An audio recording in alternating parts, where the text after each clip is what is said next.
man. Finally. Wow, bro. It's been a while. That international break, 2 weeks of no Manchester United, and now we are officially back, bro. What? That was long. I won't even lie. That international break felt like forever, but today Everton, man. Everton versus Manchester United, and we have some good team news. Overall, the manager has been speaking in his press conference, but it felt like such a long time since we've seen this team play. Wow. Finally, man. Finally, Manchester United are back. Back. It felt like a while, bro. I won't even lie. It felt like a while. I'm excited to see our players. And apparently, hey, it's Martinez. Martinez won't be part of this team because another week of no Martinez, right? Another week of no Martinez. Looks like we still have to wait for his return. And apparently, Kobe Maino hasn't really been included in the squad, but we still have to wait for the official team news. But apparently, Kobe Maino won't really be part of this team. But hey, it's been a while, man. It's been a while since we've seen these players just play.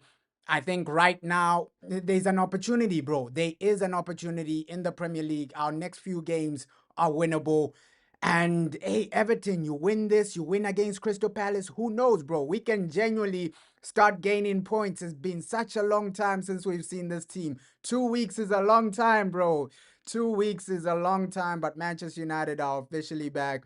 And the manager has been speaking with a lot of confidence. Obviously, it's been 1 year, right? 1 year since his first match at Manchester United. So he was speaking about that, his first year since joining Man United. And they've been ups and downs, man. They have been ups and downs. He reached the Europa League final, but then he lost that Europa League final. So it's been 1 year since his first match at Manchester United. We remember last year when Ruben Amorim genuinely took over this team. And Everton, bro, he always does well against Everton. I can't even blame him. Like, Ruben always finds a way to win against Everton. He always finds a way to just get some points against this team. And the man is talking with confidence, bro. Like, it's been 1 year, and this is what he had to genuinely say, bro. After 1 year of being a Manchester United manager, the man has genuinely responded. Yeah, come on, United, man. It's been 2 weeks without seeing this team. Let's hope they can win, bro. A game on Monday, which will mean that you've been in charge of Manchester United for a year. So I feel like this is a good time to sort of look back and reflect on that year. So, first of all, take us back to that moment, your first game against Ipswich. It was a draw 1-1. But what was the feeling like for you heading into that game? Yo, peace and blessings, bro. Peace and blessings. We are officially back, Manchester United, bro. But let's hope we are gonna win. Yeah, of course, rivals are always watching us, man. Rivals are always watching what we're doing. They're always hoping and praying that Man United fail. But I genuinely believe we are at home today. Everton are. Bro, although Jack Grealish has been informed, although Everton, they've had their ups and downs, I think we're going to win this game, bro. Come on, Manchester United. Come on. First of all was to feel the environment of Premier League. You can feel it right away. That is a different thing. It's a different world. Then right away in that game, I felt that we have a big job. We have a lot to do. So you have always. I felt like the first impact was really clear that there's a lot of things that we need to do in this football club. Then I could say the around the media around the game is completely different, but I could deal with that easily. I think in the first moment, so it was a mix of excitement, but also a little bit overwhelming with everything that I felt right away that we should do. Yeah, Madrid, they are not really looking good, bro. They are not really looking good. But let's just focus on Manchester United, bro, because we're back. The manager, if he can build some momentum this month, I think we'll be comfortable in the top four. Look, a team like Chelsea our second, bro. Who really expected this situation to happen, right? Liverpool are gonna be below us if we win. A team that like Liverpool that spend half a billion are gonna be below us. Yo, what's up, bro? I hope you are excited for this game. Manchester United are back after a long international break. I hope you're excited for this game. And it's just about winning today, man. It's just about getting those three massive points after a long international break. Obviously, there was football yesterday. Arsenal, Tottenham. I think Arsenal, they might win the league today, but we have to just focus on ourselves. That's what I said. Let's just take it step by step. First, you have to beat this team, and then you just take it step by step, because after this, it's Crystal Palace, bro. Crystal Palace. That one is gonna be hard. So 3 points today is a must, man. Do you think you're a different manager now to what you were a year ago? Completely different. Completely different, not in the convictions, in the way I do things, but I'm a different manager because I think I understand the league better. I can control my emotions a little bit better. That is so important when you are a manager of this club, because it's not just about coaching the players, it's everything around. And I agree with you, bro. Let's hope this team doesn't really let us down. We've seen so many moments where Manchester United just let us down. Manchester United failed to get over the line. Manchester United failed to win the game. But let's hope these guys don't let us down today. And you can see the manager, of course, I don't think there's a person here that wanted this man to fail. I think we're all behind him. We want him to succeed.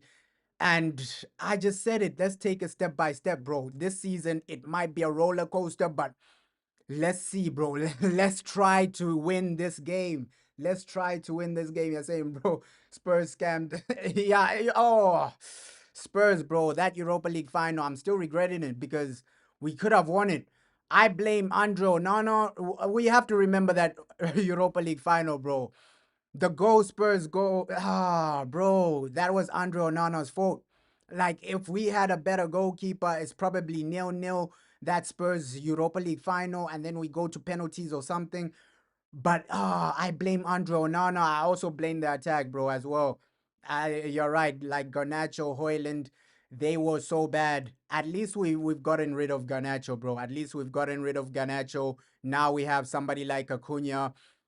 Mbuemo was a massive addition. I won't even lie. Like Brian Mbuemo coming into this team, Premier League Player of the Month, and this guy can't stop scoring, bro. He can't stop scoring goals. Brian Mbuemo, what an addition for Manchester United, bro. And sometimes it has to be me in the lower moments, in the high moments, to control the emotions and to pass the message to everyone.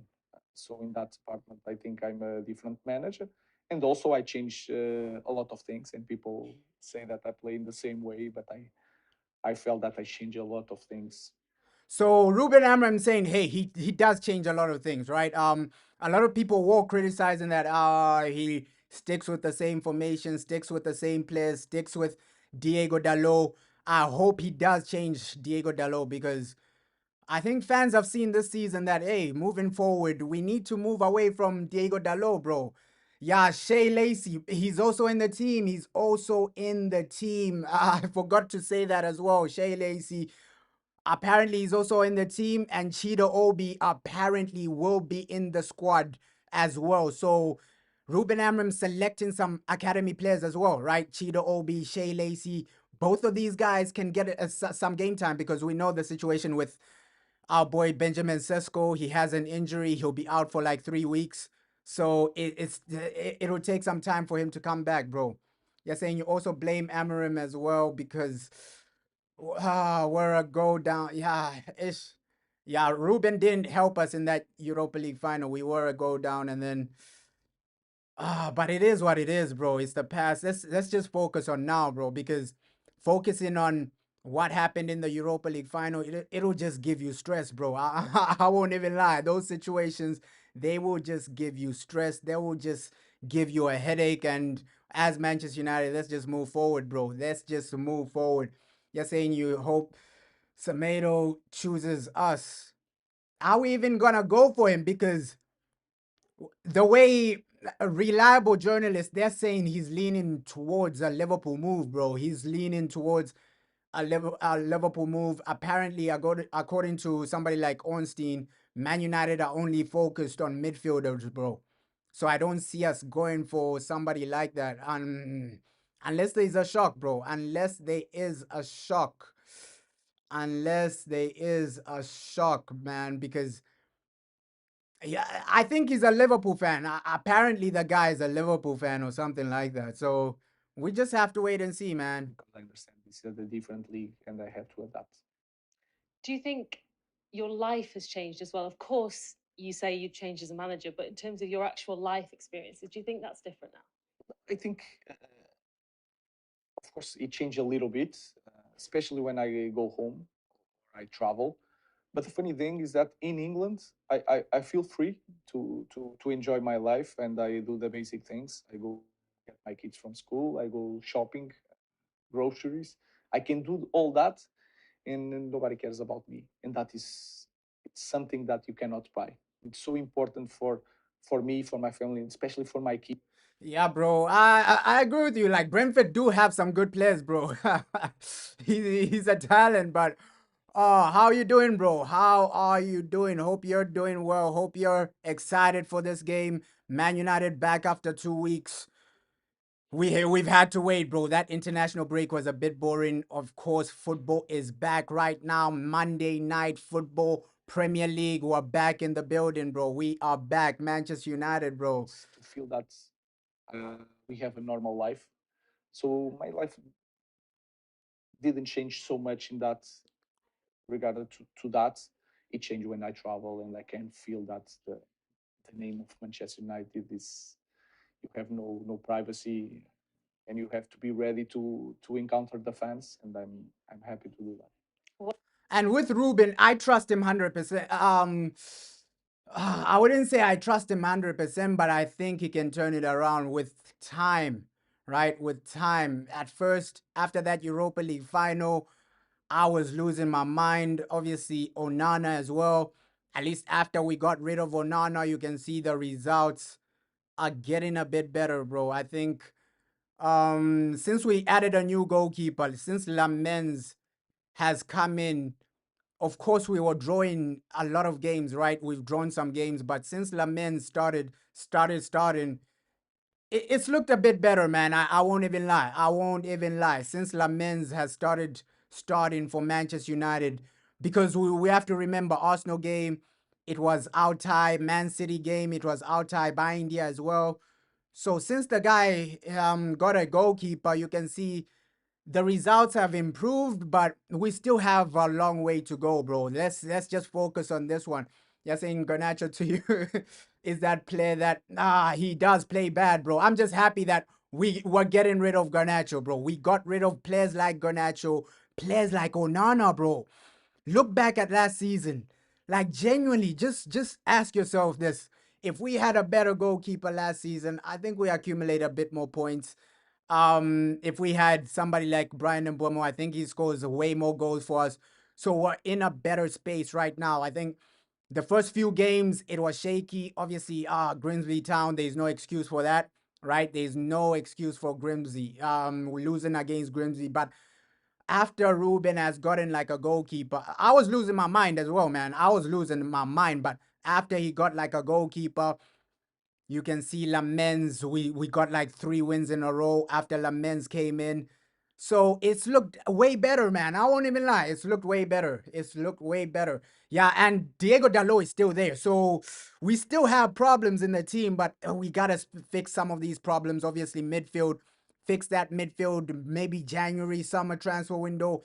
But it's step by step, man. It's step by step. At least we are fixing some things. The goalkeeping situation, at least that's a memory in the past, bro. We don't have to think about Onana before games anymore. We don't have to think about Altay Bindia before games anymore. So we're evolving. We are evolving, man. Yeah, Ish Madrid do not have an identity right now. Ish Xabi is really struggling, man. I don't know what's going on. Favorite thing about Manchester then, as a place? I like the pace of my life. I like how simple my life is. It's hard to understand that, but my life here is so simple. I feel that I have more time to do things. That is a strange thing also to say. to say, I have so much to do, but my pace of life is so good. And then you guys have so famous people here that I'm nobody. And that is, again, that is priceless. So he's saying his life has been made simple. And let's see, man. Let's see. Obviously, with Ruben, he's gonna need probably another wingback, bro, because I think everybody can agree that Diego Dalot isn't the guy, and Dogu. I think Dogu might just be a bench player, bro. I genuinely think Dogu might just be a bench player. We can see that Diego Leon might not be ready yet. So that left wing back situation, maybe they might address it, bro. Maybe they might address it. You're saying you hate. Yeah, we play 5 defenders. That's the thing, bro. And we still concede some goals, but I don't really think it's just based on like in some of those goals you have to watch them back, bro, because the goals we do concede, it's like individual errors. Maybe this defender makes an error and then he exposes his teammates. So some of the games it's just like small errors, bro. And this is Man United, bro. We were dominated in our game for 45 46 minutes, and then second half you just fall apart. Tottenham game, look back at that game, bro.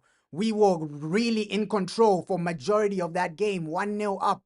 And then 2 quick goals from Tottenham, bro. You fall asleep for 2 quick goals.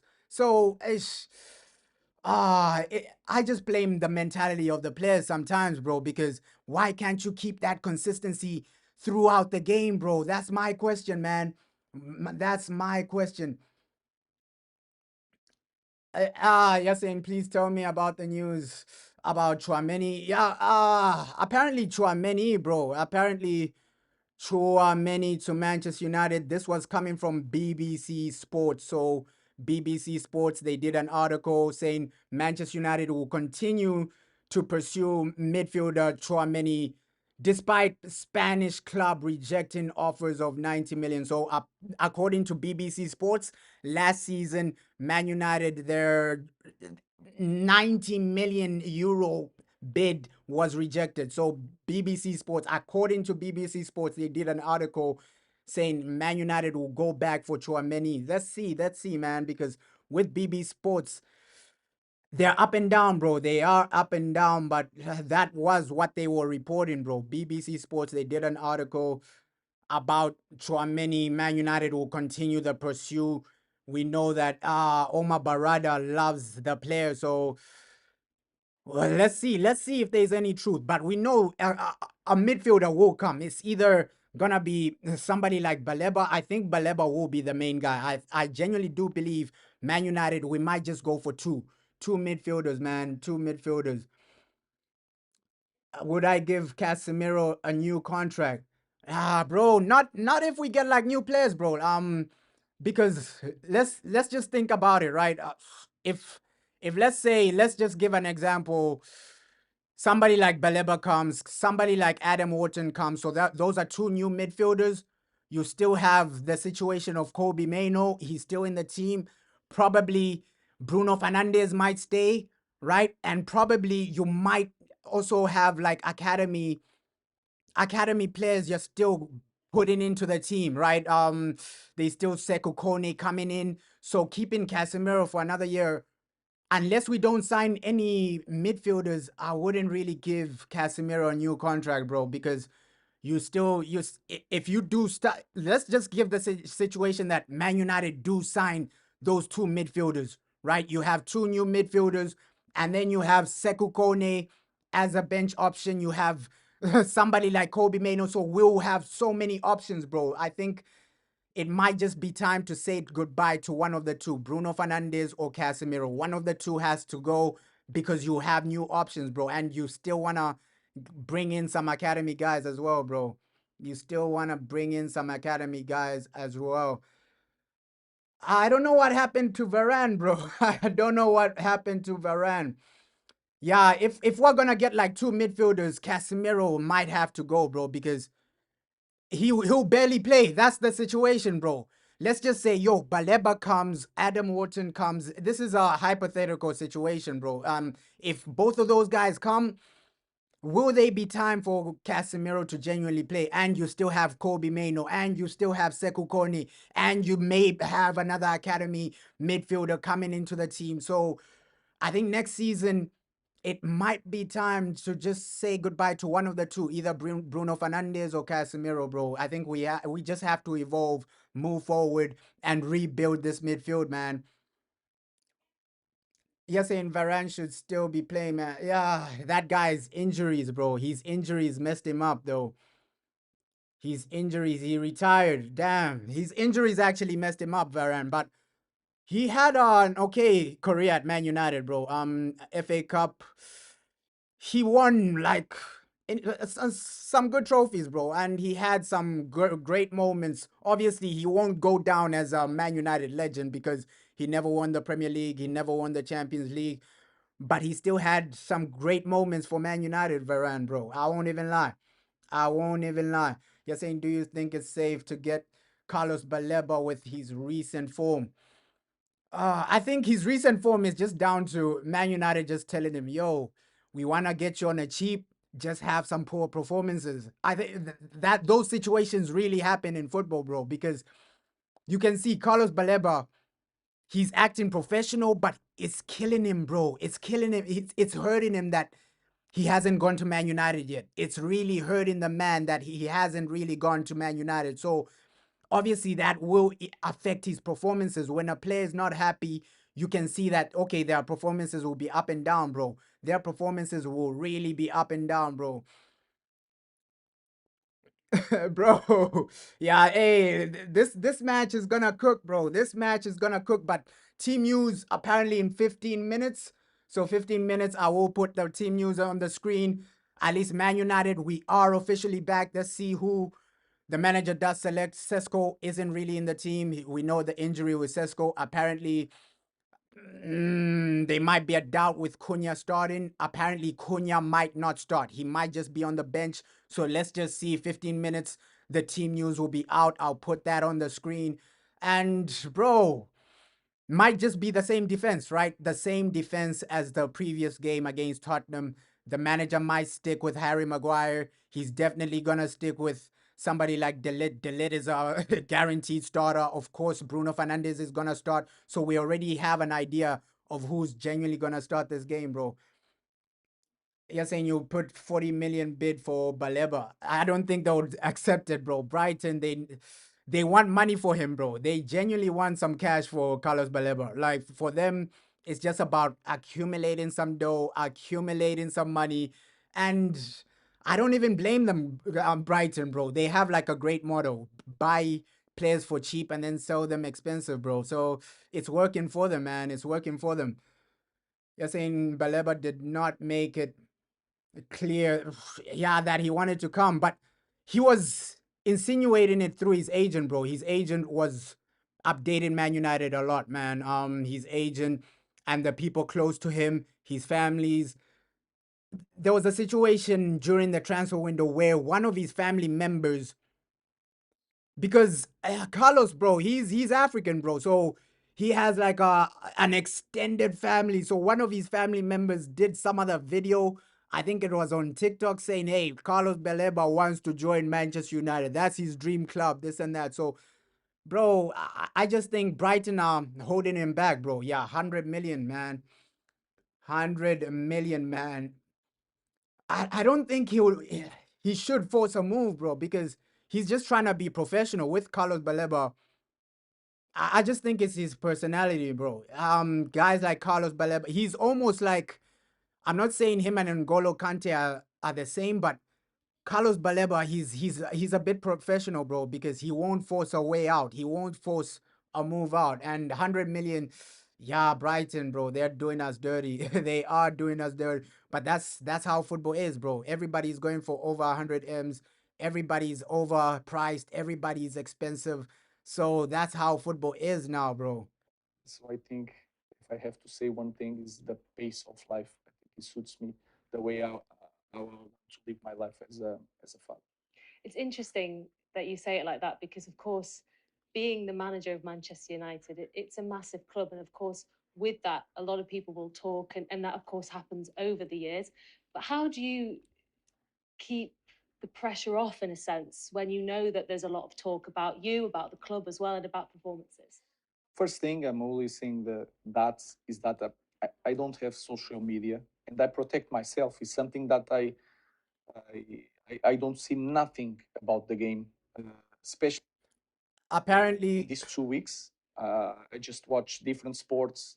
I don't read anything. If something is on, oh, you're saying I'm lagging. Ish, let me just check the connection. But apparently, Joshua Zerski is going to start today, bro. Apparently, I'm lagging. Let me just check the connection, bro. Let me just check the connection, bro. But apparently, Josh is gonna start, right? Apparently, Joshua Zerski is set to start for this game. Let's see if that's genuinely gonna happen. Joshua Zerski is set to start for this game against Everton. So that's some breaking news right there. Looks like Zerski might start. So you're saying I'm lagging. Ish. Let me just check the connection, bro. Let me just check the connection. You're saying no lag on your side. Okay, okay, okay. No lag. Yeah, apparently Zerski is gonna start, right? Apparently Joshua Zerski, he is gonna start. And let's see, man. That's positive for the guy because at least he gets some game time. Joshua Zerski, he's gonna start team news in a few minutes. So that is the leak. Joshua Zerski starting for Manchester United. I follow like Unbelievable, everyone bro. else. I don't read it. I delete it because it's impossible to live your life if you are reading everything. It's impossible for me to say that I read and I don't care. It's a lie. It's completely You're saying no lag here. I think for some people it's lagging, for some people it's not. the Ooh. opposite. So I protect myself. It's like something that I think a lot about that. Of course, I have George and all a great team that prepares me for. I need to know everything around the the club, but I Yeah, bro. If Joshua Zerski plays today, I think he might get a go. He might just get a go. Let's see how he plays. He needs some game time. Happy for him. Obviously, Kobe Maino not really part of the squad, but Joshua Zerski is starting today. You're saying the lag is over. Okay, that's good. That's good, bro. Joshua Zerski is genuinely starting. That's great news. Let's see who else the manager picks up. Let's see if Mason Mount might start. There were rumors that Mason Mount might start this game since Cunha might have a slight knock. So it might be a front three of Zerski, Mount, and Mbuemo. So we might see that. And then Ahmad as a right wing back. But yeah, team news about to drop, bro. Team news about to drop. But Joshua Zerski starting is confirmed, bro. tried not to live that life. Then, like I said to you, I have a simple life. I'm Lineup, it's like in 10 minutes, bro. In like 10 minutes, the lineup should be out. It usually comes around that time, bro. Like probably 1 hour, 20 minutes before the game. So yeah, lineup in like 10 minutes, bro. 10 minutes, the lineup should be out. But the confirmed news is that Zerski is starting. And we have an idea of the whole lineup, bro. We know Lamens is gonna start. We know Bruno is gonna start. And we definitely know Casemiro might start again, bro. Casemiro for sure. Him and Bruno have just been starting every game. It's just a doubt with Cunha. The doubt is whether Cunha or Mount will start. But for sure, Brian Mbuemo will start this game. Zerski is starting. Let's see if Diego Dalot starts because Diego Dalot, a lot of people are frustrated with Diego, man. Yeah, bro. Hey, Zerski needs to just score, bro. Hey, Zerski dropping deep, playmaking. I think he's really good at that, man. He's really good at just dropping deep, playmaking, and his hold up play. Happy for the guy, man. Happy for Joshua Zerski because he hasn't really been getting game time this season, and now looks like he's gonna get his game time. Unfortunately, it came after our boy Sesko got injured, but hey, at least he's still getting some game time, man. father and I'm a manager. I'm focused a lot of Carrington. I love to be here. So in my head, I'm just a coach that lives a normal life, and I don't listen that noise all the time. So I try to protect myself. In terms of performances as well from the team, when you looked at that first game to now, what has sort of been? You're saying Zersky scores, then he starts every game. Mark your word. That's what Ruben Amorim loves doing, though, because before last season, he wasn't really starting Casemiro, right? And then there was a game where Casemiro just performed crazy, bro. He had a crazy performance. And then Ruben Amorim just started starting Casemiro right after that. So it might be the same situation with Joshua Zersky, where yeah, the manager just sees his quality and then he just starts starting him week in, week out. Because some of these players, I think behind the scenes, they are talking to the manager saying, yo, January is around the corner. I'm not getting any game time, especially Kobe Mano. Probably he's talking to the manager and saying, yo, January is around the corner. I'm not getting some game time. Can I go out on loan? Can I get some game time? This and that. So I do believe these players, they talk to the manager, bro. They talk to the manager about how they're feeling. Yo, boss, I want to play some more games. I think I'm ready. I think I'm good enough. These situations happen in football, bro. Yeah, but hey, Ronaldo, low key, bro. This man is low key 30. You're right, but that bicycle kick from Ronaldo in Saudi was insane. And you can see he still got it. He still got it, Cristiano Ronaldo. He still got it. You say you hate to admit it, bro. Why do you feel we might not I hope we do keep a clean sheet, bro, but you're right. We always concede like some other type of silly goal, right? We always concede some other type of silly goal. That's Man United. But today I'm just going to go 2-0, bro. I'm genuinely going to go 2-0. Manchester United, comfortable win. And yeah, we know Kobe Mano and Martinez out of this game, but hey, we move, bro. We move. We move, man. We move. We need to win this. We need to win this. Yes, and do you think Licha will bench Shaw? Yeah, for sure, man. For sure. Licha, when he does come back, I see him starting. Either one of the three will go on the bench, and it's probably gonna be Luke Shaw. We gotta be realistic when Licha comes back, because Luke Shaw, I think the main reason he's playing is just his ability on the ball, bro. His ability on the ball, and Martinez has that same type of ability, bro. We remember before he got injured. I don't know if people remember. Martinez was getting assists, bro. He was genuinely getting assists from the bench, from the defense, and he got one or two goals before he got injured. I think this was last season, so he's been injured for a while. Martinez, he's been injured for a while, but he got some other crazy assists, bro, from the defense. He loved the ball. His passing is insane, bro. So for sure, Martinez is gonna be a starter when he comes back. I think it's gonna be Luke Shaw that drops away, because with Luke Shaw, is his passing better than Martinez? I don't really think so. I think Martinez's passing is way better, and Martinez as a defender, as a natural defender, is better than Luke Shaw. So I don't see the manager removing Delit for Martinez. It's probably gonna be Luke Shaw, bro. It's probably gonna be Luke Shaw. So let's see with Luke Shaw, man. Let's see with Luke Shaw. It might be a positive for Man United. Maybe Luke Shaw might be moved to left wing back. We don't know what will happen, but with Martinez coming back, for sure he's gonna be a starter, bro. For sure the man is gonna be a starter, man. For sure. You're saying you don't want to see Foden and Henderson for World Cup 2026. They're not good enough. I think Foden, for sure, he's gonna be there in the World Cup, but Henderson, we have to wait and see. We have to wait and see. Yeah, bro. Martinez is good though. Martinez is really good, because Luke Shaw might just be moved as a left wing back. And you can see people are complaining, bro. People are complaining about Diego Dalot. So Martinez coming back is just better, bro. I think it's way better having Luke Shaw as a left wing back over Diego Dalot, man. It's way better. So Martinez coming back is just a great situation for Manchester United. And the butcher, his return is around the corner, bro.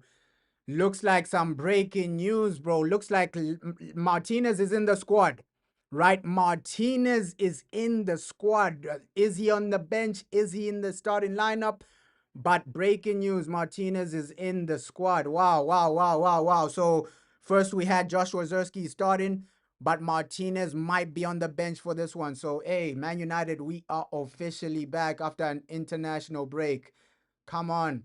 Yeah, it will be good to just, if we do sign like another defender, because I think in 2 years we might be saying goodbye to somebody like Harry Maguire. I think Aiden Heaven is good enough to be a bench player, but we know with the injuries, bro, with the injuries, we have to be realistic. Martinez for sure might get another injury in the next 1 year, bro. I can't write that off, right? Martinez might get another injury in the next 1 year. So looks like he might be injury prone, but let's hope that's not the situation, bro. But yeah, the butcher is back, bro. The butcher is back. Looks like Martinez and Kobe Mano have arrived, bro. They have arrived, and the team is here, man. The team are arriving. So Martinez and Kobe Mano have arrived, bro. So both the main guys are there. So ish, Man United, we just gotta win this game, bro. We just have to win this game. It's showtime for Manchester United. Even Chido Obi in the squad. Bro, Manchester United have arrived, bro. Chido Obi in the squad. Joshua Zerski starting. It's massive, bro. It's a massive, massive day, right? Oh, come on, Ruben Amram. It's now or never. We still have to confirm if they're on the bench. The starting lineup isn't there, but these guys have arrived at the stadium. They have arrived at the stadium. Martinez has arrived at the stadium. Casemiro has arrived at the stadium.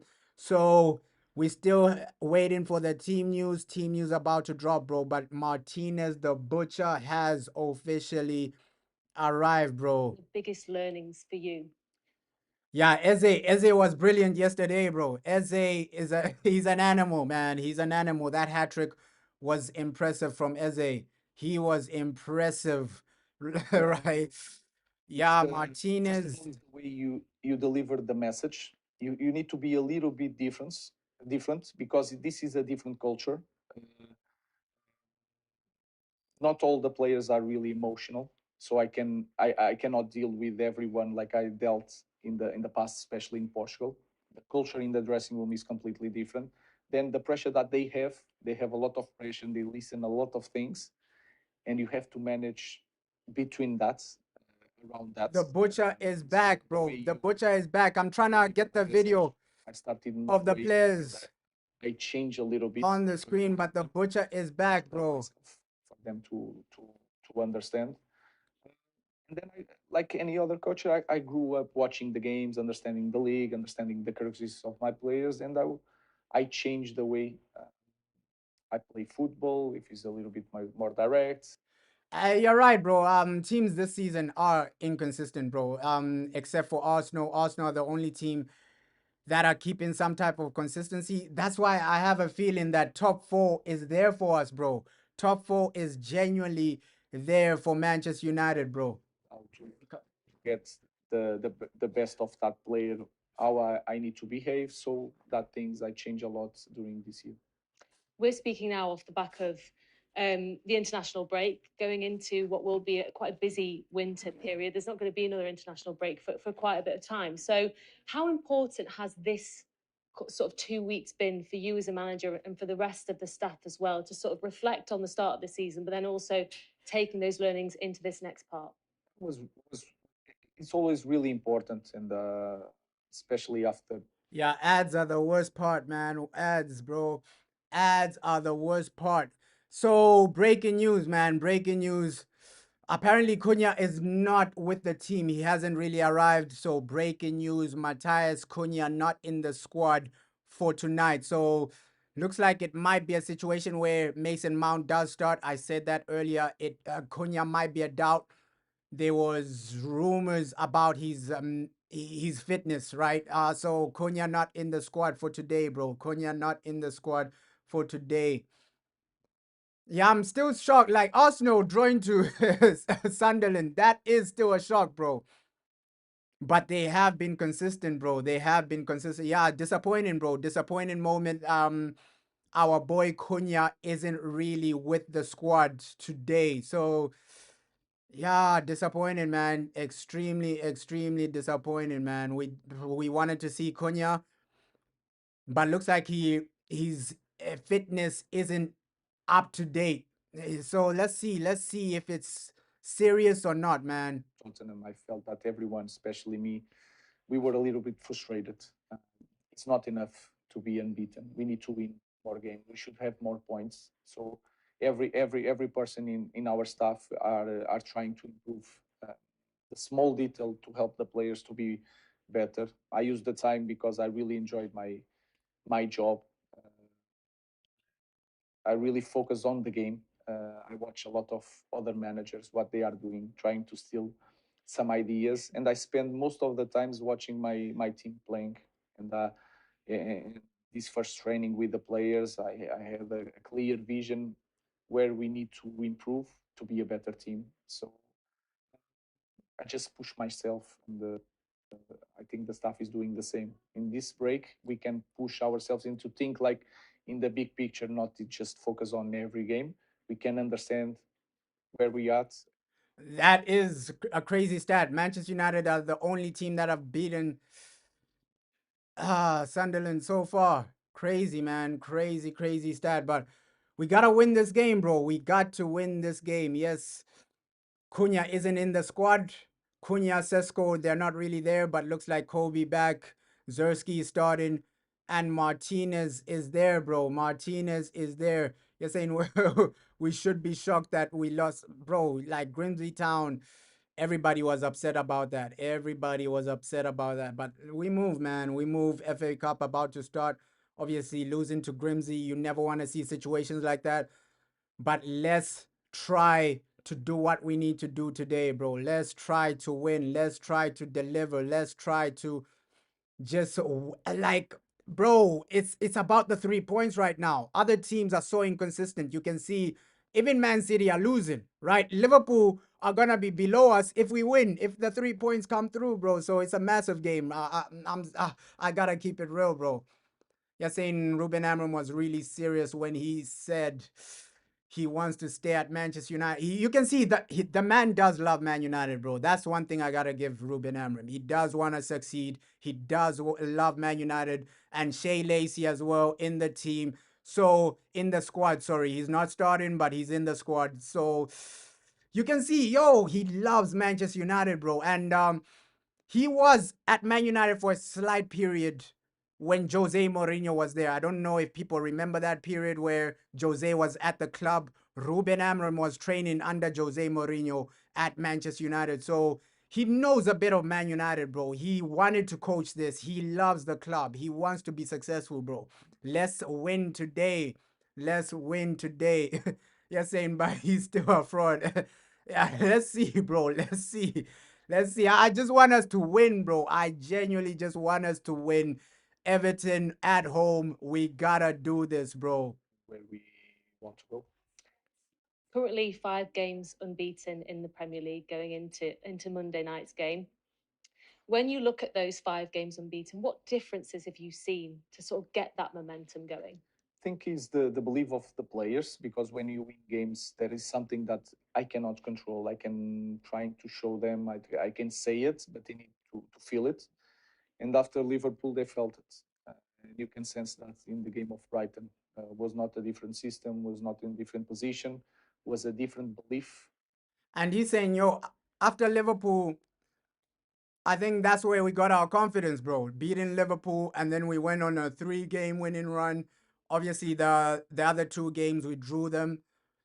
But yeah, it's like what 5 games unbeaten or something. Let's go back to winning runs, right? Let's go back to winning, and then you're so close to the top 4 if you win. So it's just about consistency. You're saying a lot of managers love Madrid, but they were still sacked, and that's the sad reality about like management, bro. It's not about if you love it or not, right? It's about probably are you delivering or not, bro.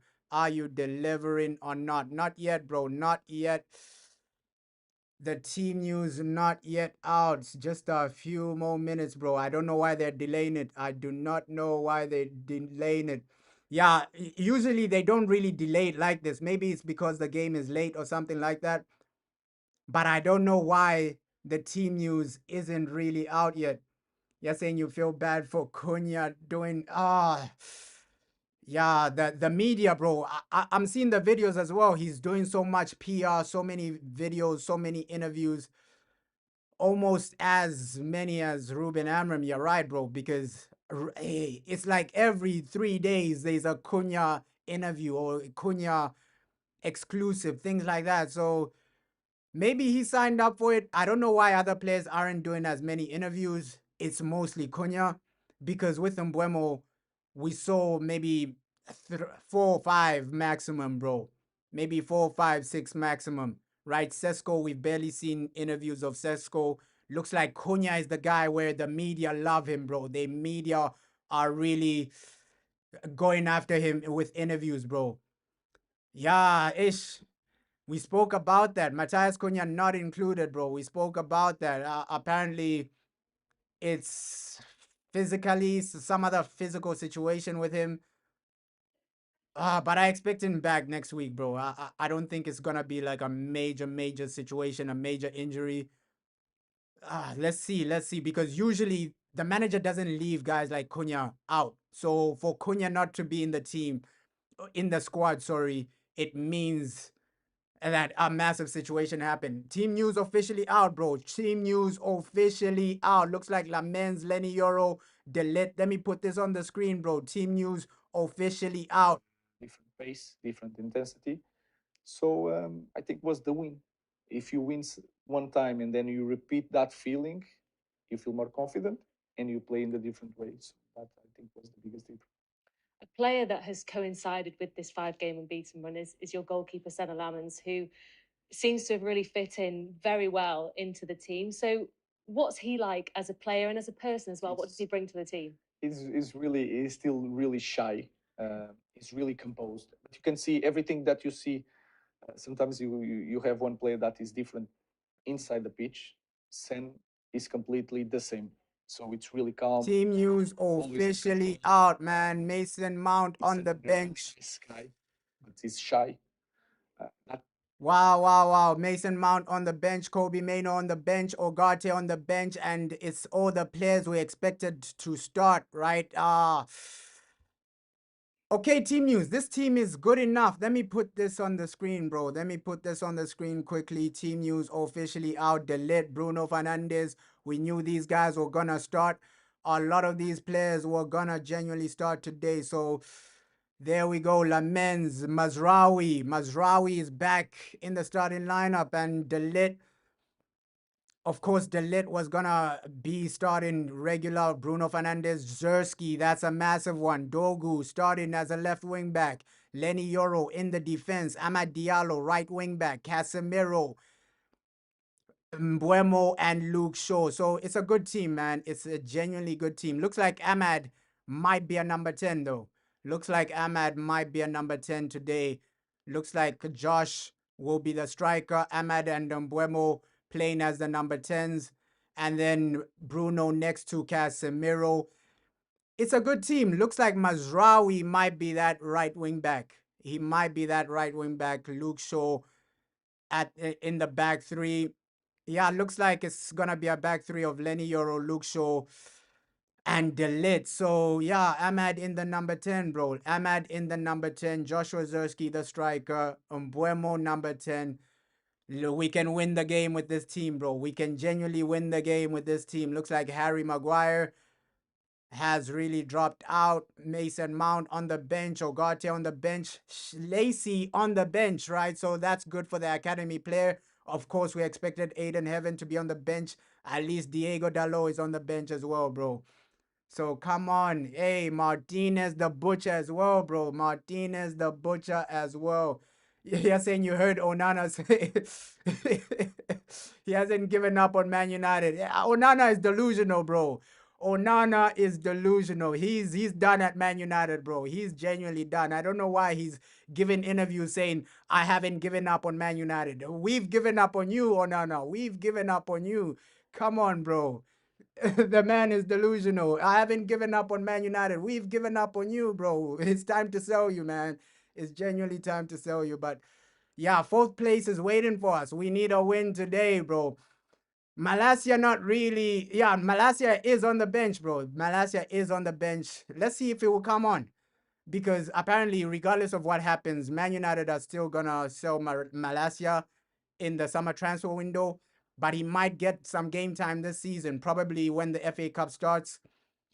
And there were rumors that Kobe Mano, he'll start getting more game time when the FA Cup starts. But right now, he's on the bench again. So this team is good enough to beat Everton, bro. This team is it's way too good, bro. It's way too good to lose to Everton. I think we can do it today. You're saying Aston Villa keeping our fourth spot. Yeah, but Villa, bro, we can finish in the top four, man. We can finish in the top four. Other teams are inconsistent. You can see Chelsea, although Chelsea are second, I expect Chelsea to lose way more games. Villa inconsistent, yes. Newcastle won, but they're also inconsistent. So top four race is there, man. Top four race is there. And looks like Liverpool, they're in the top six race, bro. The longer they keep their manager, they will finish where we finished last season, bro. Liverpool will genuinely finish in the bottom half of the table. They're not getting top four with Slot in charge, bro, because everybody's destroying Liverpool. And let's just build momentum. Let's just build momentum and build a winning run. That's what we want to see, bro. That is genuinely what we want to see. But just great to see the team is out. Zersky, bro. Zersky, your first start in a long time. I think it's his first start this whole season. So take your chance, bro. Take your chance to get a goal and show us why you're starting, right? Massive start for Zersky. Massive start for Zersky. Saying Mazraoui and Jack Grealish are gonna be fighting on that side. Ish. Yeah, Jack Grealish, man. Jack Grealish, we know he wants to perform against Manchester United, ex-Man City player. But I think we're gonna deal with Everton, bro. I genuinely do believe, we're gonna deal with Everton. With me, Everton, it looks like the manager knows how to deal with this team. Last season, the few teams we got a result against was Everton, bro. So I expect us to win at home, man. I expect us to win. Yeah, Liverpool were laughing at us, bro. Start of the season, Liverpool were laughing at us, right? I don't know if people remember when we lost to Grimsby Town, Liverpool were laughing at us, bro. When Man United lost to Grimsby Town, I believe we were bottom half of the table by then. It just shows you how quickly football changes, bro. Because when we lost to Grimsby, Liverpool were top of the league, right? They were laughing at us, bro. They were genuinely laughing at us, and now we can go 3 points clear of them. So, hey, life comes at you fast, man. Life comes at you fast. Liverpool fans are really crying right now. It's great to see, bro. Hey, Slot has to stay, bro. Slot has to stay. Come on, after $500 million spent, these guys were laughing at us. They were clowning Man United. Oh, Man United finished 15th last season, this and that. These guys spent $500 million, and now where are they? 11th place or something? Bro, you're bottom half of the table with $500 million spent. It's crazy, bro. But we move, man. We move. Let me get the Everton lineup as well, bro. Let me get the Everton lineup as well. Bro. Yeah, it's not that bad, bro. Like the lineup isn't really that bad. And Joshua Zersky, fair play. The guy gets a start after such a long time, and he needed this for his confidence, man. He needed this for his confidence. We're hearing rumors of, hey, Joshua Zersky, he wants to go, he wants to leave in January, something like that. But obviously, Man United were never gonna let him go, bro, because I don't see us letting go of any player, especially now that FA Cup is gonna start. Unless we buy a replacement, I don't see any of these guys going, bro. I don't genuinely see any of these guys going. But let me get the team news on. It's now or never for Manchester United, bro. It is now or never for Manchester United. Monday night football. Everton Looks like, yeah, the boy Grealish is starting, Idris Gueye, James Garner. So it's a good team from Everton, bro. It's a good team from Everton. Let me get that one on the screen. But our team is amazing, bro. Our team is really, really amazing. Let me just play this as well. The difference between outside the field inside the pitch, that in the game he's not shy, he's composed. So I think he brings a little bit this character to the game, and that helped the team in this moment. And how much does that help the defense as well? The fact that you have a player like him sort of in goal that you've got so much trust in already, even though he's not played that many games. Yeah, come on, come on, come on. Let's get the win, bro. Let's get the result. Let's get the win today. Come on, Manchester United. Ooh, ooh. And it's going to be interesting to hear what the manager has to say before the game. I'm going to play that as well. He's going to speak to the media as usual. I'm going to play what he has to say. And it looks like it's a turning point for Ruben Amorim, man. I won't even lie, because these next 5 games, they are winnable. I know Crystal Palace are been unbelievable. Bournemouth have been unbelievable, but for sure, the Palace game, we're gonna need somebody like Cunha, bro. We're gonna need Cunha right now. You can still beat Everton without somebody like Matthias Cunha, but great starting lineup, bro. Great starting lineup. You're saying you're very happy Dalot isn't starting. That's the main positive, bro, because Diego Dalot, he's become a liability, bro. I don't know why this is always the situation with Man United. Every season we have a guy that's a liability, right? Every season we have a man that's a liability, bro. Every single season there's somebody that's a liability. Last season it was Andre Onana. This season, bro, it's Diego Dalot. It's like every season there's a liability in the team. Can't we just have a season where everybody's just performing, everybody's just delivering, man? But yeah, unfortunately, the boy Cunha will miss out. And good starting lineup though. Great starting lineup though. I'm happy with the starting lineup, happy with the team. Manager about to speak. Let me try and put that on as well. So we're here, man. We are here. Manchester United, time to deliver after 2 weeks of international break. Just go back into winning ways and build some consistency, build some momentum. FA Cup gonna start soon as well. So let's just build something, man. Let's just build something. But just the way Ruben is talking, the man is talking with a lot of confidence, bro. For your defensive line, do you feel like there's an added confidence there as well? A little bit, but I think our team helped Sen. We played the best games with Sen. I can imagine Altai doing. Uh, I'm not saying the same thing because they are different, but we were playing in the different way in these final 5 games. So I think everything is connected. The way we play and that we help Sen, and also Sen help us a lot with that confidence, and he bring a new calm to the team, and that is really important, especially in our moment. I'm also happy for like Amad Diallo. He's playing as a number 10.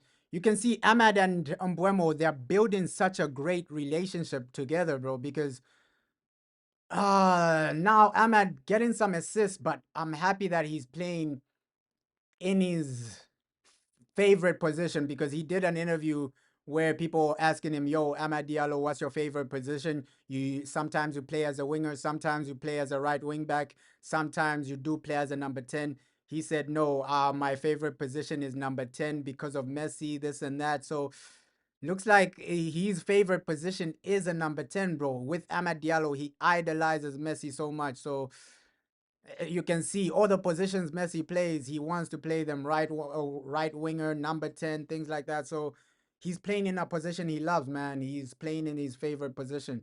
You're saying just want Amram to give Zersky a chance. Yeah, like give him a round of games, because of course, if he does starting today, yes, even if he has like a bad performance, give him another game. Give him another game. At least give him 3 starts in a row. If he performs poorly in all those 3 games, then you know that okay, cool. The guy we've given you your chance, we've given you your opportunity, but you never took it. You never delivered. So it's about delivering right now, man. It's genuinely about delivering for these players right now. Yeah, I hope our youngsters do come on, bro, because some of these guys, they really, really look good. Lacey, he's an up and coming talent, although Cheeto Obi isn't really on the bench. I expect some of the youngsters to be playing during the FA Cup, early stages of the FA Cup. Some of these guys will come back into the team, come back into the squad. Guys like Cheeto Obi. Let's see, man. Like our academy is looking good, bro. Our academy is genuinely looking good. But right now, I'm just happy that Martinez is also on the bench, right? Maybe second half we'll see the Butcher. The Butcher is back, man. The Butcher is back. Wow, the Butcher is back. Alessandro Martinez back on the bench, bro. Let's take a look forward to Monday night football then. Of course, you're facing Everton. First of all, what have you made of their season and what kind of game are you expecting? I think they deserve more points on on the table. We cannot just look at the results. I look at the games, and some games they deserve more. They play really well. I think they sign new players that fit really well the way they play. They can change the. It's not just direct play or set pieces. They can control the game. They have Grealish, Ndiaye with a lot of quality. So Ruben Amram just saying, hey, Everton can control the game. They have a lot of quality. He knows this is it's not gonna be easy, but he obviously has to say that, bro. He obviously has to put respect on Everton. They've won some major games, bro. They have won some good games overall, but I still do believe we are the favorites. We should get over the line today. Ruben Amram, I think the man is ready. Can change positions. So it's a team that can play in different ways. They have no pressure in the moment. They are really confident playing the game. So I think I know that is going to be a really tough match. So we need to be ready for that. And just a final one as well. David Moyes, a manager that is hugely experienced in the Premier League, especially. What's it like coming up against a manager like that? You know that is going to be, but here is always the same. But you know that is going to be really tough. They understand everything around the game. They understand how to control the environment. They understand the opponents. Nah, bro, that was a quick shower, bro. It looks like you don't want to miss the game. That was a quick shower, bro. Oh my God. You showered so quickly, bro. You don't want to miss the game. Manchester United are back. Wow. Nah, fair play, bro. Fair play. So everything. That's why when he starts with Everton, he had a huge impact. Was completely different from me because he has a baggage that gave that information for him to have full control of everything right away. Of course, it's different club, different situation, uh, but in our league, it's really hard to get against a manager that is not experienced in. So So, hey, we're ready for this, man. We are ready for this. And let me just show the lineup again, bro. We are ready for this. Casemiro has been brilliant, man. And that's another player I gotta give credit to because Cas, let's be real. Early stages of last season, he wasn't really that good, bro. Especially towards the end of Ruben Amram's tenure. Sorry, Eric Ten Hag's tenure. We saw Casemiro last season. He wasn't really that good, especially when Eric Ten Hag got fired.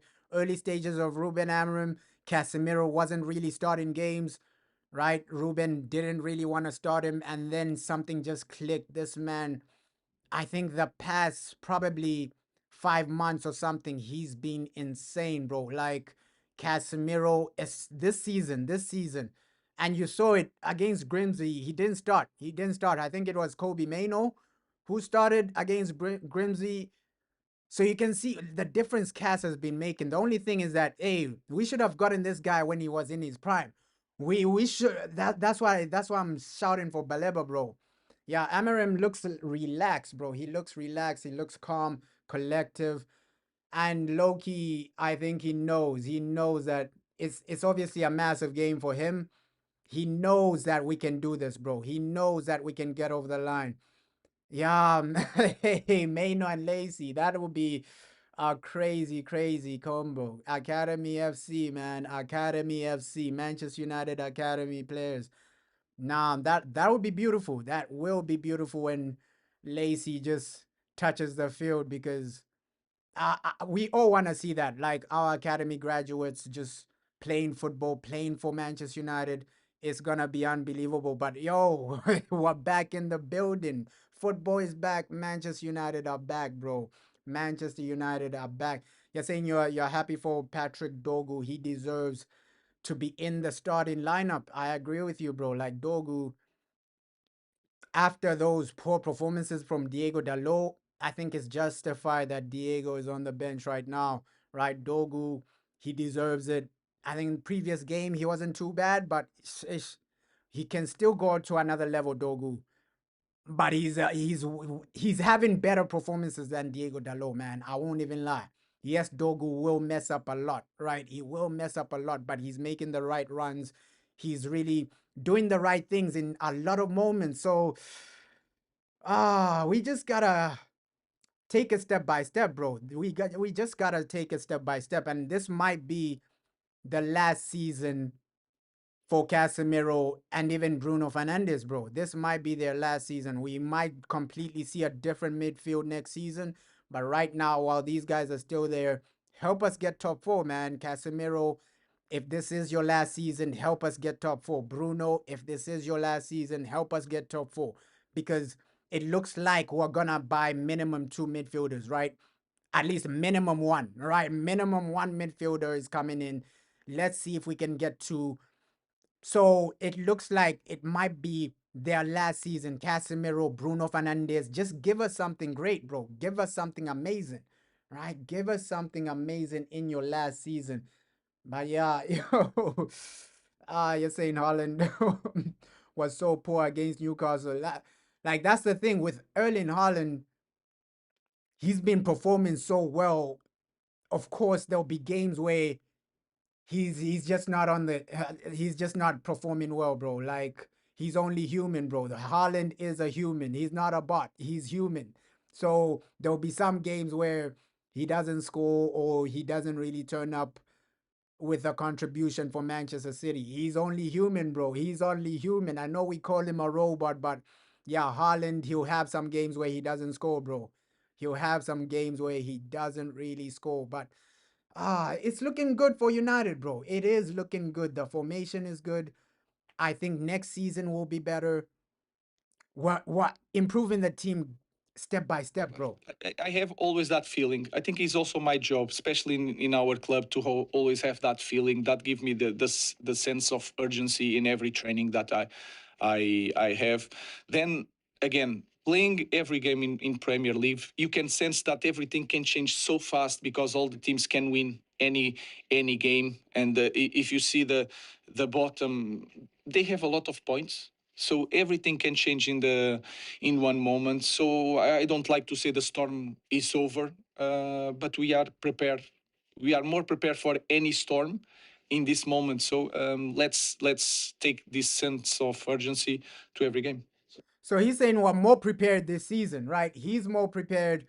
He had a taste of Premier League. He knows how difficult the Premier League is. And now he's saying he's more prepared. This season, he's way more prepared than last season. Last season, I think the Premier League took him by shock, bro. He didn't expect the Premier League to be this hard. At least this season, he's saying I'm more prepared for all the games. You're saying the second goal for Newcastle was offside.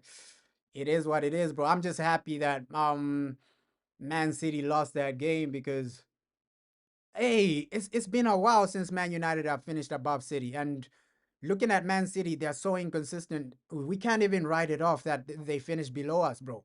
Everybody's inconsistent this season. Newcastle, Man City, bro. Everybody's inconsistent except Arsenal, right?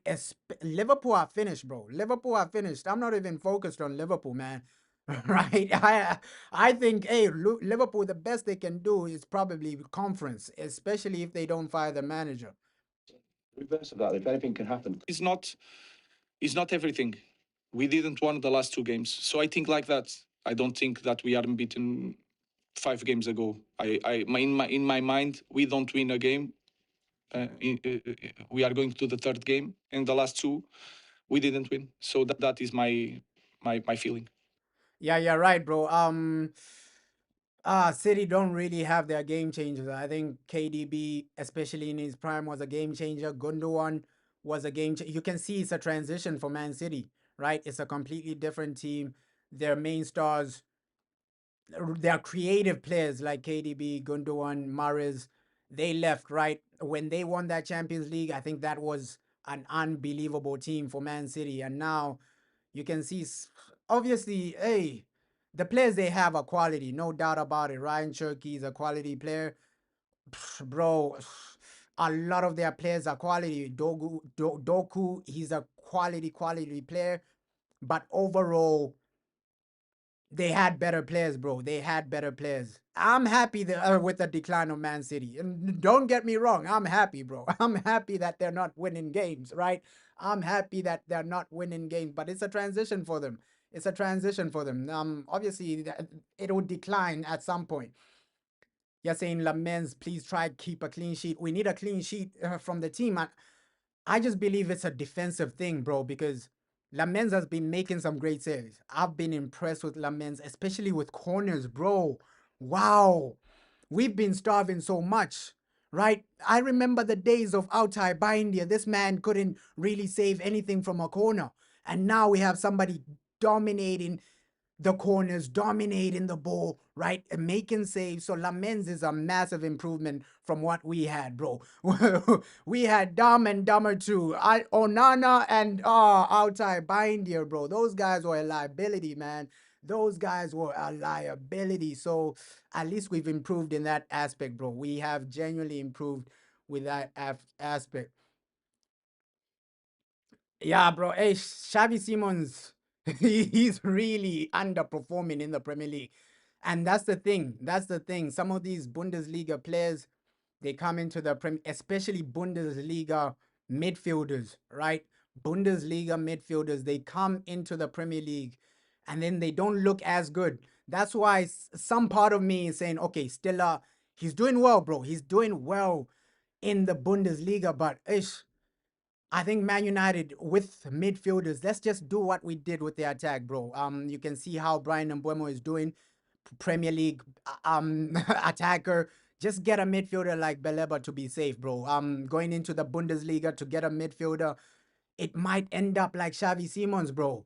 We can see some of these players from the Bundesliga, they're hit and miss. It's a hit and miss, bro. It's a genuine hit and miss. At least with the Premier League, if you go for Carlos Baleba, you know at least he knows the league. At least he knows what's genuinely gonna happen, bro.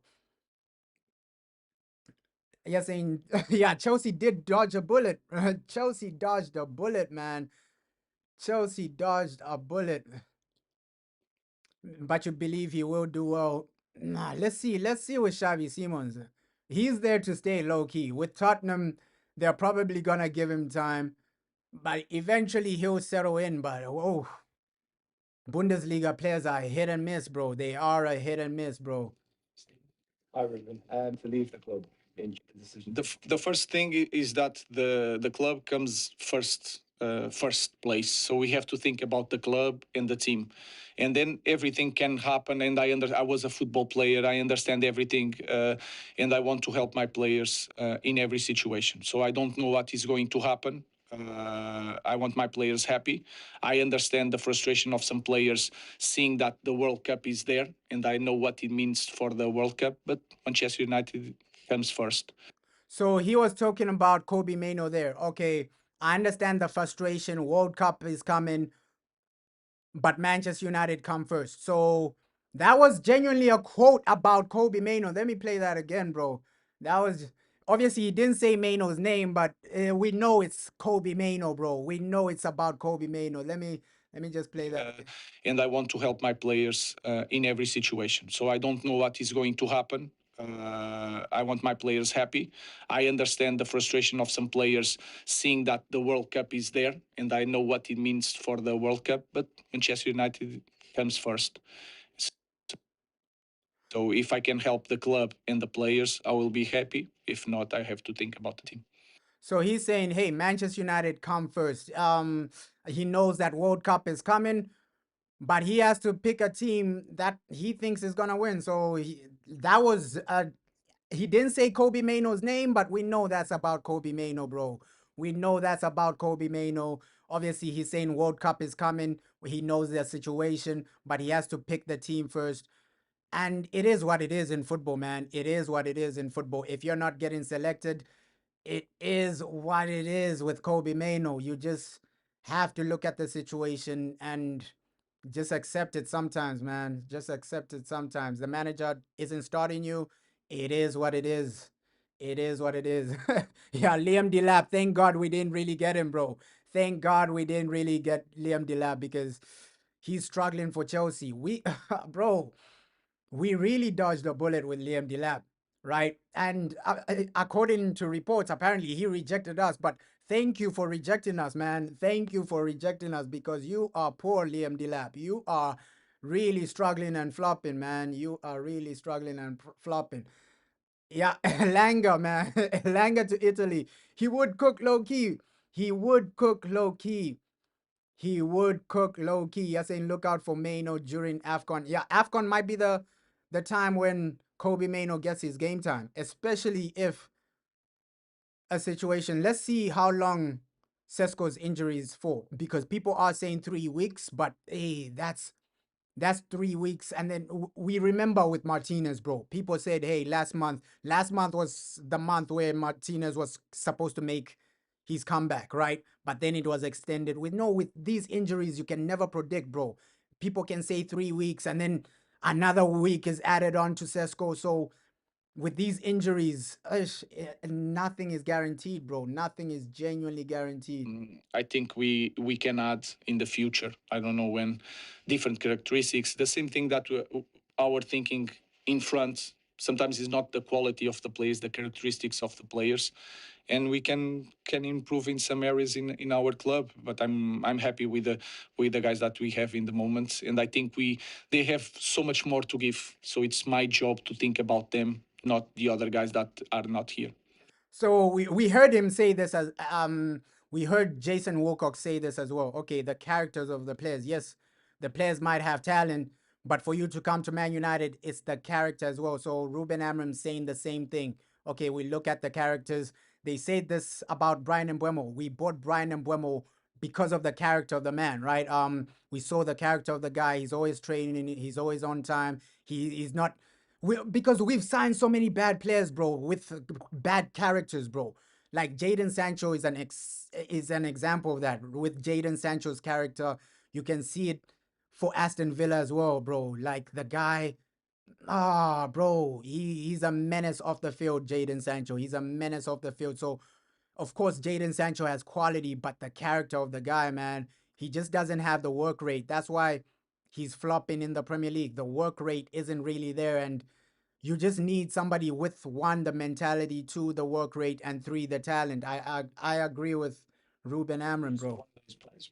Manuel Ugarte, he's struggled and he has started this season. You know him very well. Are you surprised by his performance level and not No, I understand if again if you also and you are here longer than me and you can sense that a lot of very good players come here and sometimes they struggle and they are struggling. He's struggling in the moment, but it's our job to try to help our players. And again, everything can change, and you saw it 5 weeks ago.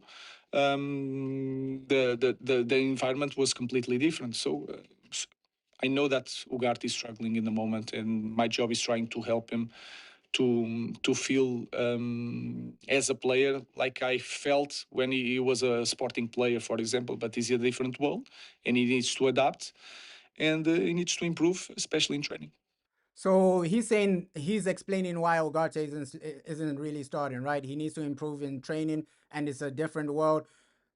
But I think we might move away from Ugarte if we do bring more midfielders. That's another situation I forgot to mention earlier, right? If we do bring more midfielders, bro, we're gonna be stacked up because if if Baleba comes, if somebody like Adam Wharton comes, we're gonna be stacked up in the midfield, man. So Ruben Amram, just let me play that again, bro. He's explaining why Ogata isn't really playing. He's on the bench. So let me play that again, bro. Our players, and again, everything can change. And you saw it 5 weeks ago. The environment was completely different. So I know that Ugarte is struggling in the moment, and my job is trying to help him to feel as a player like I felt when he was a Sporting player, for example. But it's a different world, and he needs to adapt, and he needs to improve, especially in training. Yo, how you doing, bro? You're saying 2-1. I think it's gonna be 2-0, bro. I genuinely think it's gonna be 2-0, but I agree with Ruben Amram, man. I agree with Ruben Amram. Like, hey, it's a different environment, man. And we're gonna improve regardless. I think 2-0 today. We're gonna keep a clean sheet. I believe in Lamens. I believe in Delit. Mazraoui's there. Luke Shaw has been having insane performances. So I think this is the day we keep a clean sheet. It's just about goals, bro. Joshua Zerski, your hold up play has to be on point. I think that's where he's good at. Like his hold up play is really massive, bro. It is really, really massive. His hold up play is extremely good. You're saying you think at least 3-0 win. I think we're gonna score goals, bro. I genuinely think we're gonna score goals because with Zersky, you have to look back at his player profile because he's that type of player that likes to link up this and that. And now Ahmad is in that number 10 position. I see Zersky and Ahmad and Bruno just linking up, and then just creating more space for Brian and Buemo to make those runs. So I think Buemo will get a goal today for sure. Just the fact that Zersky is there, his hold up play will be extremely good, making more space for like an Mbuemo. Mbuemo is gonna make those runs to just cause damage, cause problems, and I see Mbuemo getting a goal today, bro. I genuinely see Mbuemo gets a goal. Low key, I feel like Bruno. It's been a while since Bruno has scored a goal from outside the box, bro. I have a feeling Bruno's just gonna curl a magnificent shot into the into the box, bro. I just have that feeling, bro. I'm gonna go 2-0. You're saying 3-0, Lace. But I genuinely think we're gonna keep a clean sheet and win. You're saying 2-1. So Ace, I think everybody's positive that we're gonna get the win. We are at home, bro. The team looks good, and the spirits are good, man. The spirits are good, and if we are not winning by halftime, you have players on the bench that can come on, right? Obviously, ish. I don't see a lot of game changers. Probably only Mount is the attacking player. Okay, if we don't have a goal, you only have Mount in attack from the bench, right? The rest are probably defenders. Diego Dalot is a defender, Aiden Heaven defender, Malasia defender. So a lot of your bench, you only have one attacker on the bench. So if we don't score and we're struggling, it's only Mount that can come on to change the game. So we only have one attacking player on the bench. That's Mason Mount. The rest, it's either there are defenders like Martinez or midfielders, right? So yeah, like Ogarte. So yeah, only Mason Mount is the attacking player for today. You're saying you forgot Lamens. Yeah, Lamens is there, bro. Lamens is there, bro. He's comfortable, man. He's genuinely comfortable in goals. Like this boy, he's gonna get a clean sheet for us. He's been amazing since he started his first game. I've been impressed with him, bro. He's really transformed our team. He's genuinely really, really transformed our team. You're saying he should play the starters at least 80 minutes.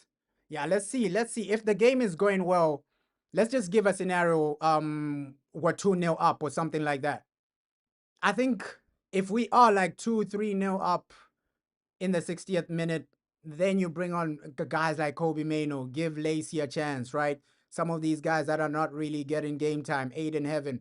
But if we are in a sticky situation in the 60th minute, then you do have to just make early changes. Maybe I don't know, man. But yeah, these injuries have done us over because before you had Zersky on the bench to make an impact in the second half. But now all your main guys, all your attackers, they are on the field right now. You don't really have bench players that can make an impact if you are failing to score. James. Where is it in terms of where you want it to be in atmosphere, culture, environment, the squad? How close is it getting to that sort of close knit group? I think we are. I think we are better. I think we are in a better moment. I think we train with a better intensity. I think we are doing the things in a better way, but we are not perfect. And I can, when I watch trainings, when I watch games, we are far from perfection, and we can be perfect in the position, in the intensity, all these things, and we need to work that on in training. He's just saying, hey, we have flaws, bro. We're not perfect yet, but we can get better. And to be fair with the manager, we've seen some improvement, man. From last season, we're scoring more goals. From last season, at least with a new goalkeeper, we're conceding less. So we've seen a bit of improvement, man. We have seen some improvement. So what he's saying right now, it's not like he's saying this without evidence, right? So we have seen a few improvements, bro. And Buemo scoring goals for us. It's just player profiles, bro. Last season, the players we had, there were time wasters. Time wasters like Onana, time wasters like Garnacho. At least now you have guys that are here to deliver, bro. To be really honest with you, we are better, but far from perfection. We need to do that, especially to win in this league. We need to be perfect in everything, to have a little bit luck, to try to get in the top of the table. So we are far from the perfect environment. Who whose teams are often competing for the titles or winning titles often talk about how the dressing room might get to a point where it almost polices itself. Like obviously, there's just that. Yeah, for sure, bro. Second half, Martinez, just make your comeback. Hey, the butcher is back. The butcher is back. But that means we're winning, bro. If Martinez does come on second half, that means we're winning comfortably because I don't see the manager bringing on Martinez. If we're losing like 1-0, he'll probably bring on Mason Mount, guys like that. So, hey, the butcher is back, bro. The butcher is back. Standard and the demands day in day out are so high that they just feed off each other. Like, is it going to take like another year to get to that point, another 2 years to get to I don't know. point? We are not there yet, but we are getting there. That is something that is not.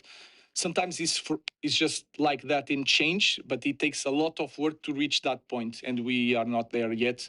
But we are fighting because sometimes we are used to different things, and then when you want to change, it's hard because you have to suffer in. Sometimes it's hard when you are not used to suffering every drill, every training. It's hard, but they are making the effort, and that is the only thing I can ask. But we are not there yet to leave the players like train, and I know that everything is going. No, I have to be there every drill, every moment. I still have to be there. So we are far from that team that I can talk with Jason Wilcox during training, and the speed is completely the same. So he's saying, yo, he has been talking to Jason Wilcox. They're gonna build a proper team, but we're far from that, bro. We are far from that. And right now, come on, man. Glory, Manchester United. Shout out Indonesia, man. Shout out Indonesia, bro. Thanks for your support. Shout out Indonesia. But yeah, glory, Manchester United, bro, because we are building a better team right now, and we are going into a better situation because you can see a massive improvement. Attack looks better. Goalkeeper looks better. It's now just that midfield. But next season, I see us being a dangerous team, bro. Genuinely. Bring one or two midfielders into this team. Just build some consistency defensively. So Lenny Yoro still improving as a defender, right? Lenny Yoro still improving as a defender. But that defense of Martinez, Delit, Yoro, oh my God, that back three is gonna be scary, bro. That back three is gonna be scary. Martinez, Euro, and Delit. I think that back three is gonna be dangerous, man. You have ball players and you have leaders in that back three because no disrespect to Luke Shaw. He's not a natural defender, bro. I don't think Luke Shaw is better than Martinez. Of course, Luke Shaw is doing his thing in the back three. But with Martinez, he just adds a different type of level, man. He just adds that different type of level. So I think Luke Shaw might drop out in the coming games. And then Martinez, the butcher, he's gonna bring his quality. He's gonna bring his experience in defense. It's gonna be a scary back three, bro. Oh my God, yeah, we're building a team, bro. We are building a really good team We right are now. not there. Wins help build that, don't they? Yeah, of course, of course. The environment is completely different when you win, but the big teams is the same when you win. When you lose, you can be annoying, but the speed and everything, the sound is completely different. Even the aggression between them in training, it has to be different. So I'm always on top of that. They are trying, and that is the only thing again that I can ask for. Into that period where the AFCON is on, how much of a challenge will that be for you? Because obviously Ahmad, Brian and Nusir are very important members of your squad. I think it's going to be hard, but then that is the good thing of the experience. We lived so many limitations last year because we changed in January and we didn't bring the players, and then we had the injury of Ahmad for 4 months. All these things. So we are prepared for that. Even it will be hard for us, but we have a different baggage to deal with that. And again, I think guys like Jack Fletcher, Shea, a lot of guys, they can step up and we can send at the same time a message to everyone here in the academy that this is the future. But we are going to struggle, and that we have to be prepared for that. So he's saying, hey, he's gonna give some of these academy players their chance, bro. Lacey will get his chance. And it's just great to see. You're saying what happened with Olise, bro. Can we please loan Eze? Eze was brilliant yesterday, man. Eze was brilliant yesterday. But I feel, low-key, this might be a controversial take, but I think based on like just ability, I think Ahmad, ability-wise, he's better than Eze, man. But he just needs to find that form, that consistency, right? Ability-wise, I think Ahmad, he has the ability, no doubt about it. This might be controversial. Some people say, yo, you're delusional to say, hey, Ahmad is better than somebody like Eze. But, bro, hey, people might say you're delusional, this and that. But, hey, Ahmad is talented, bro. He is talented. We just need him to just be consistent, man. We just need him to be consistent. You're saying you're a huge Manchester United fan since the 4th grade of elementary school. Yeah, nice to meet you from Indonesia. Shout out Indonesia, bro. Shout out Indonesia. Thanks for subscribing, bro. Because hey, this channel is for everybody, man. Every Man United fan. This channel is for everybody, bro.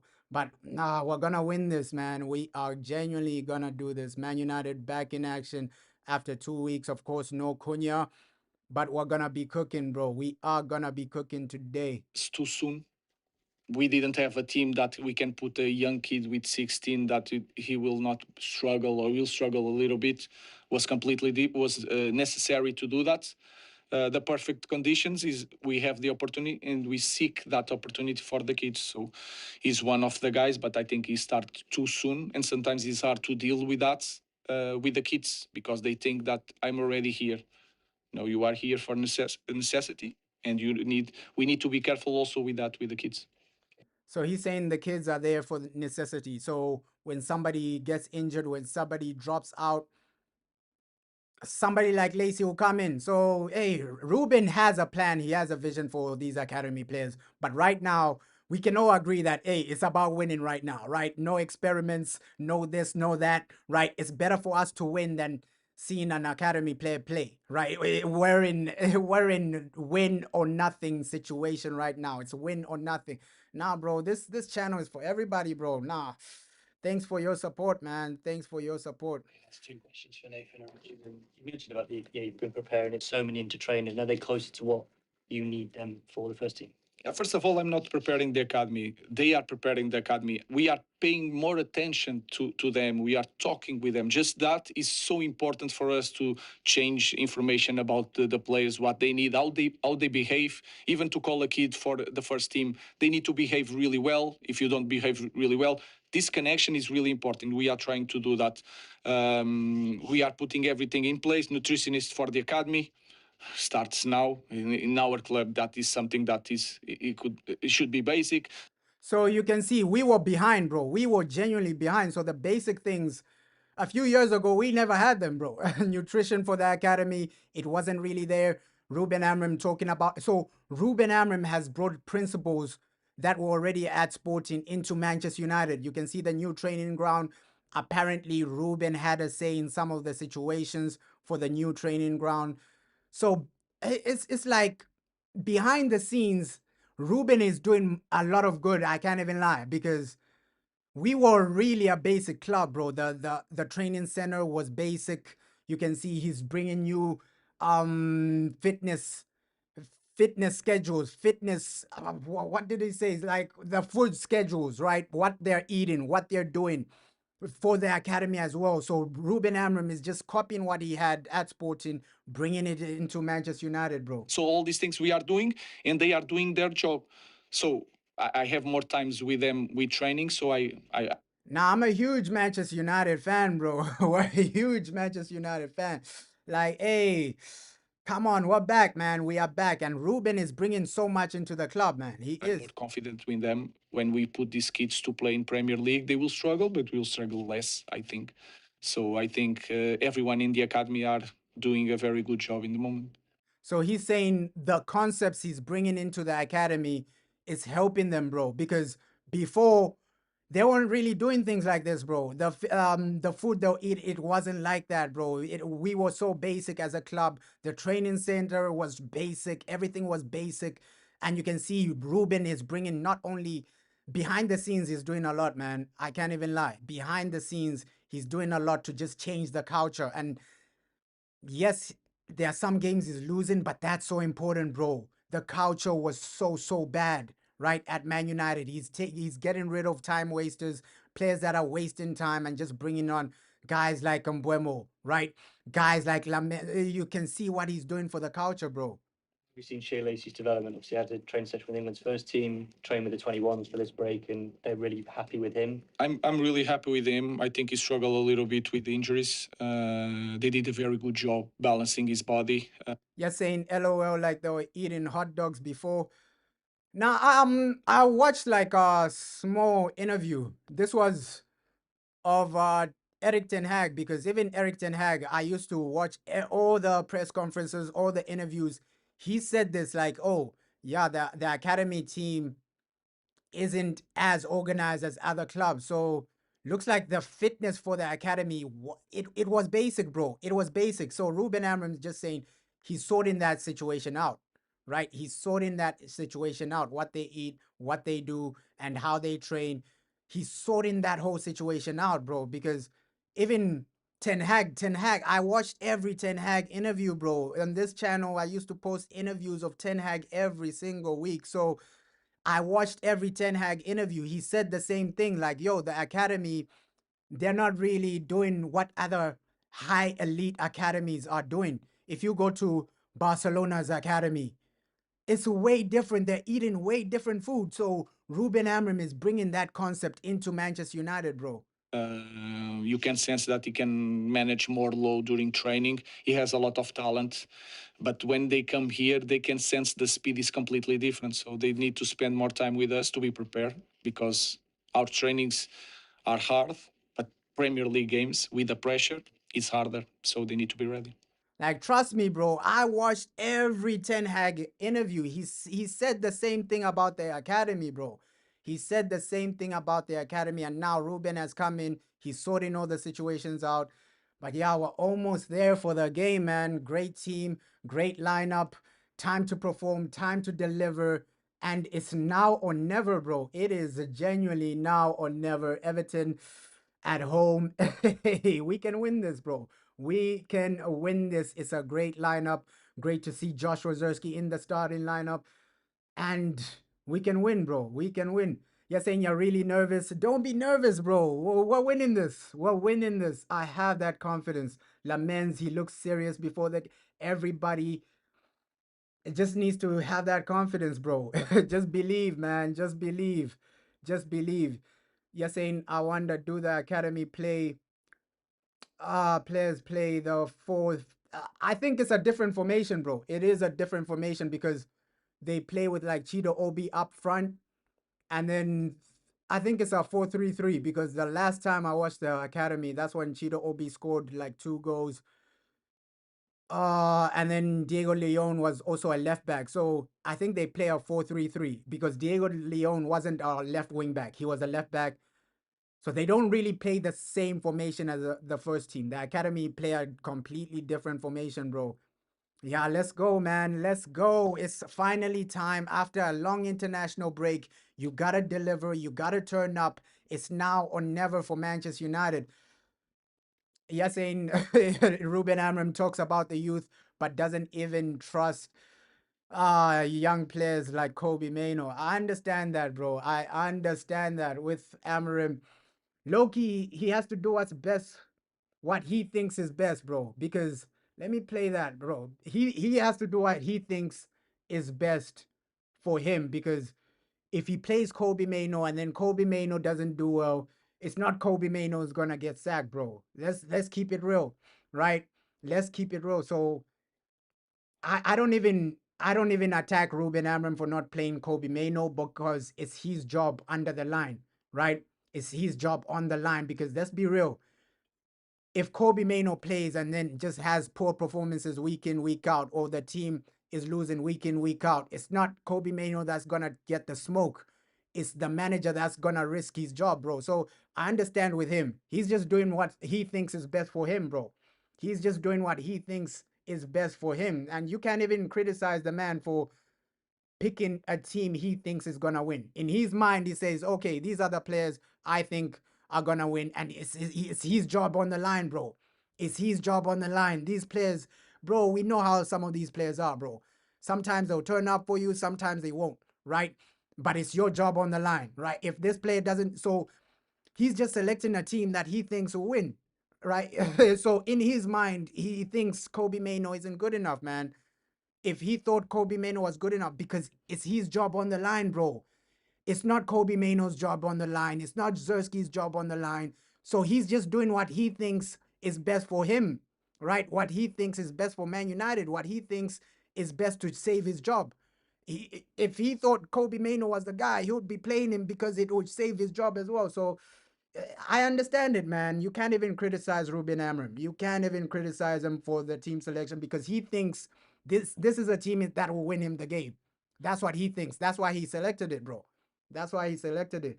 Yeah, bro. Today it can be glory, glory, Manchester United. You're saying it will be difficult to get them fit. Yeah, but I we heard the news of, okay, Ruben Amram in training, he is practicing like a 4-3-3.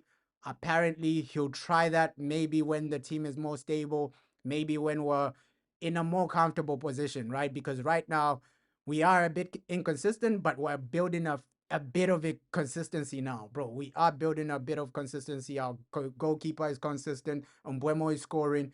So eventually, I do think Ruben Amram will go to a 4-3-3, right? Eventually, bro. I do believe that. We are putting everything in place. Nutritionist for the academy starts now in our club. That is something that is it should be basic. So all these things we are doing, and they are doing their job.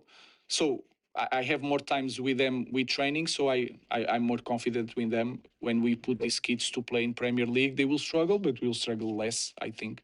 So I think everyone in the academy are doing a very good job. You're saying, why did Ruben Amram kick Kobe Mano out of the first team? He said this before, bro. He said this before because he said, I'm gonna play the players I think are good enough, right? I think are gonna win the game. So looks like it's gonna be hard for Kobe Mano because Casemiro is really performing well. Bruno is the captain, so we know Bruno is undroppable. It's gonna be hard for Kobe Mano. I even get it, bro. I get it why he's doing what he does, bro. Because if I was Ruben Amram, I would pick the same team. I would pick a team that I think will win me the game because it's his job on the line, bro. It's his job on the line because given a scenario, Ruben Amram tried Kobe Mano. Low key, he did try Kobe Mano. In the Grimsby game, he tried Kobe Mano. Just go back to the Grimsby game. All the players, most of the players he started against Grimsby, he never started them. He barely started them again, right? Kobe Mano, Ogate. After that Grimsby game, he was done with these, especially Kobe Mano and Ogate, bro. After Grimsby game, I think he gave up on these guys, bro. He gave up on these guys starting. Okay, you can't perform against Grimsby. Let me move on, man. But I get you. Kobe Mano is a talented player, but I also understand in the mindset of Ruben Amram. Okay, these guys, they never turned up against Grimsby. Let me make you a bench player now, right? You're failing against Grimsby Town. Let me make you a bench player now. So I can't even hate on Ruben Amram because it's his job on the line. If Kobe Mano doesn't perform, and we lose, it's Ruben Amram's job on the line because when he did start Kobe Mano against Grimsby, the guy didn't perform, bro. The guy didn't perform. Ogate and Kobe Mano, that partnership, they didn't perform against Grimsby Town. We lost that game. We got dominated. Grimsby were making us look horrible, bro. So I understand with Ruben, if I was a manager and then my two midfielders are getting dominated by Grimsby Town, I'm like, hey, should I start these guys ever again, bro? They got me knocked out of the Carabao Cup. Should I start these guys ever again? So I get his mindset. I get his mindset, and he said it here. The club comes first place, so we have to think about the club and the team, and then everything can happen. And I was a football player, I understand everything, and I want to help my players in every situation. So I don't know what is going to happen. I want my players happy. I understand the frustration of some players seeing that the World Cup is there, and I know what it means for the World Cup, but Manchester United comes first. So if I can help the club and the players, I will be happy. If not, I have to think about the team. So that was him explaining the whole situation about like Kobe Mano. Obviously, he didn't mention Kobe Mano's name, but he's saying, hey, the team comes first. I'm going to select a team I think is going to win. And you can't even hate on him for that, bro. You can't even hate the manager for that because let's keep it real. Although we want to see Kobe Mano play more, when he did start, it was a horrific game, right? The last time Kobe Mano was started, him and Ogate, the last time they started, we got dominated by Grimsby Town, bro. So he's just scared that that situation might happen again, right? And it's his job on the line, bro. It's his job on the line. If Kobe Mano and Ogate don't perform, it's him who gets fired, bro. So I get it. I get it, low key, man. Yeah, we have to win Manchester United. We genuinely just have to win. This formation looks brilliant. Man United, we are building some consistency. Let's build some consistency with this win. We're flirting with top four, bro. We're there. I think this season we can genuinely get top four, and that will put that will put smiles on a lot of people's faces, bro. Because top four, that's what we want, bro. That is genuinely what we want. We gotta perform, get ourselves into top four. I think next season it will be a Champions League situation, and then, bro, that's what we genuinely want to see. But yeah, this team, you gotta turn up. You got to turn up. Luke Shaw, Delit, Lenny Euro. I think this defense can get us a clean sheet. The midfield of Bruno and Casemiro, I've been impressed, bro. I've been impressed with some of their. I think the past 5 games, I know the last game against Tottenham, we bottled it, right? Immediately we removed Casemiro. I don't know if people remember that game. Immediately we removed Casemiro 2 weeks ago against Tottenham. We fell apart. It looked like a completely different game. So I understand with Ruben Amram.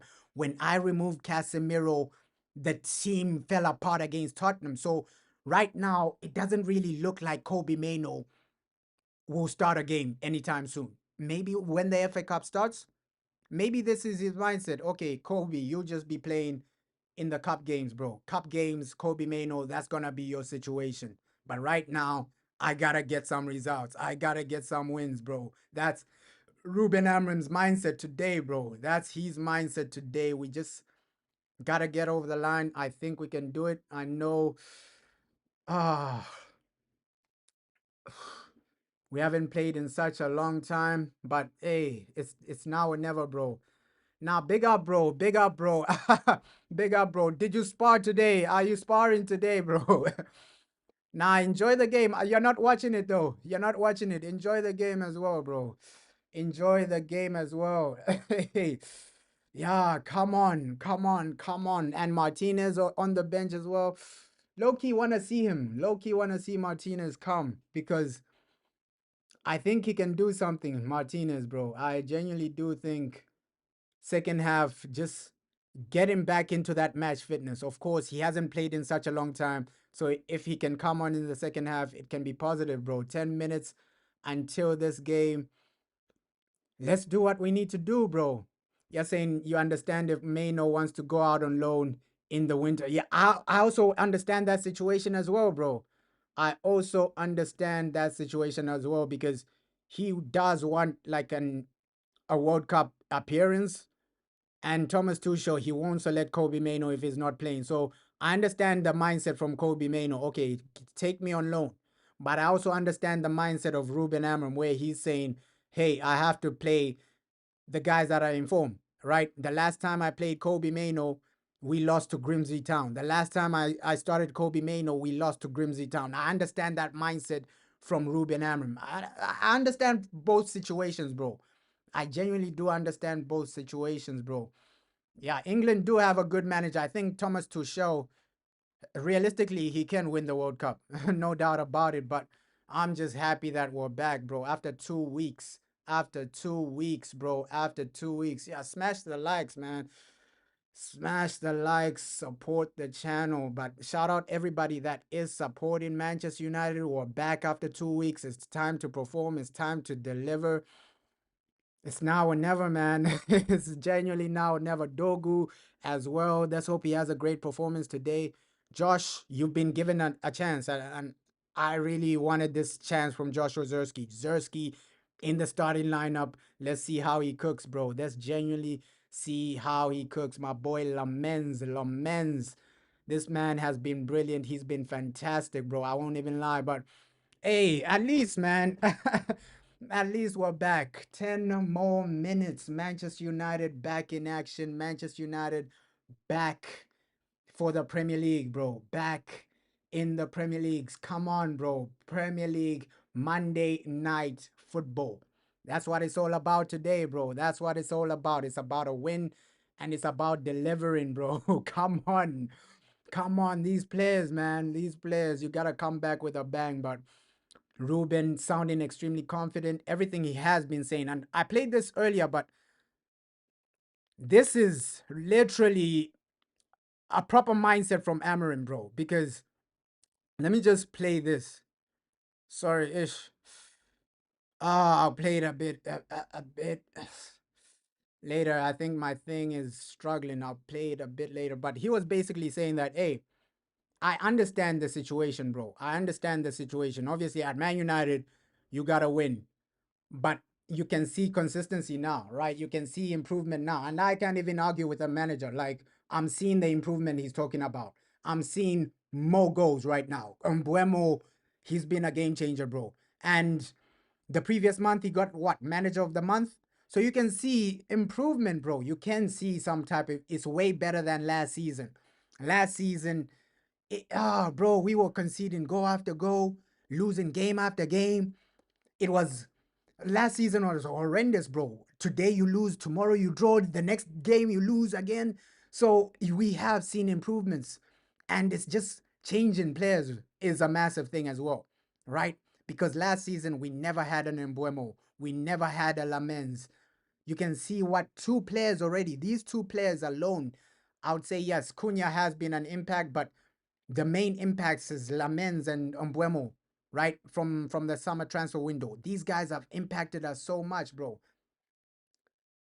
Yeah, bro. Dogu would be a nightmare for the defenders. Poor Everton defenders against Dogu. Hey, let's hope Dogu does perform, bro. We are the only team who played today, bro. The other teams played weekend. We saw that Arsenal, they beat Tottenham. So this is the last game of the match day. So yeah, we gotta win, bro. We gotta win. But the manager sounding extremely confident. The manager talking with some swagger, and the manager is ready for this game. So I expect him to win. He is gonna win, bro. Like Ruben, bro, he's shown me enough, man. He's really shown me, at least this season. This season, he's shown me enough to give him more time, right? I know we lost. I think everybody lost their mind against Grimsby. Everybody lost their mind. How are you losing to Grimsby Town? This and that. But now, if you look back at it, there's a lot of context in that game, bro. Because we remember the goalkeeper were playing against Grimsby. He was a bomb. He was a liability, right? Our midfield of Kobe Maynor and Ogarte never turned up. So there is context into that situation as well. But overall, I'm not making excuses for Ruben Amram against Grimsby. I'm just saying, hey, let's just move on, man. Let's just focus on now. Let's just focus on moving forward. Because when we were, that's how fast football changes. When we were playing Grimsby, Liverpool were talking about, hey, they're winning the league and things like that. Liverpool were top of the league, and you can see how fast football changes. And now, if we win, we're going above Liverpool. So it's a must win today. Come on, Manchester United. 5 more minutes, bro. 5 more minutes. Let's turn up. Let's deliver. And let's win the game. That's all I'm praying for today. Like, win the game for the fans. Win the game for people, bro. Please, please, please. Come on. Come on. We're back, bro. We are back. We are officially back. 5 minutes. And even Shea Lacey, low key, I hope he does come onto the field. That's why we need like early goals, maybe 1 or 2 goals in the first half, probably 3 goals, and then the manager can bring in somebody like Lacey. Lacey gets his game time. Kobe Mano gets his game time. That would be the perfect situation, bro. But hey, let's win this. Let's win this. I'm not out here saying, hey, Everton are walkover. I'm not. That's not what I'm trying to say. I'm just saying the team, they do look confident, bro. Especially with Casemiro has been brilliant. I think he's been the game changer in a lot of games this season. I know against Chelsea he got a red card, but he had a great performance before that red card. Liverpool, he had a great performance. The previous game, Tottenham, before he got substituted, Casemiro had a great performance. So I'm confident we can get over the line. And we're the only team that have genuinely convincingly beaten Sunderland. Look, hey, Sunderland are no walkover. I think Sunderland are a better team than Everton. If we can beat Sunderland, we can beat Everton, bro. We can genuinely beat Everton. I think this season Sunderland have been way better than Everton.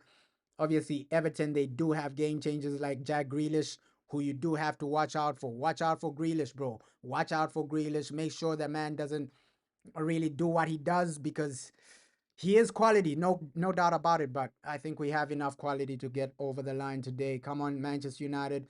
It's now or never for this team. It's now or never for Manchester United.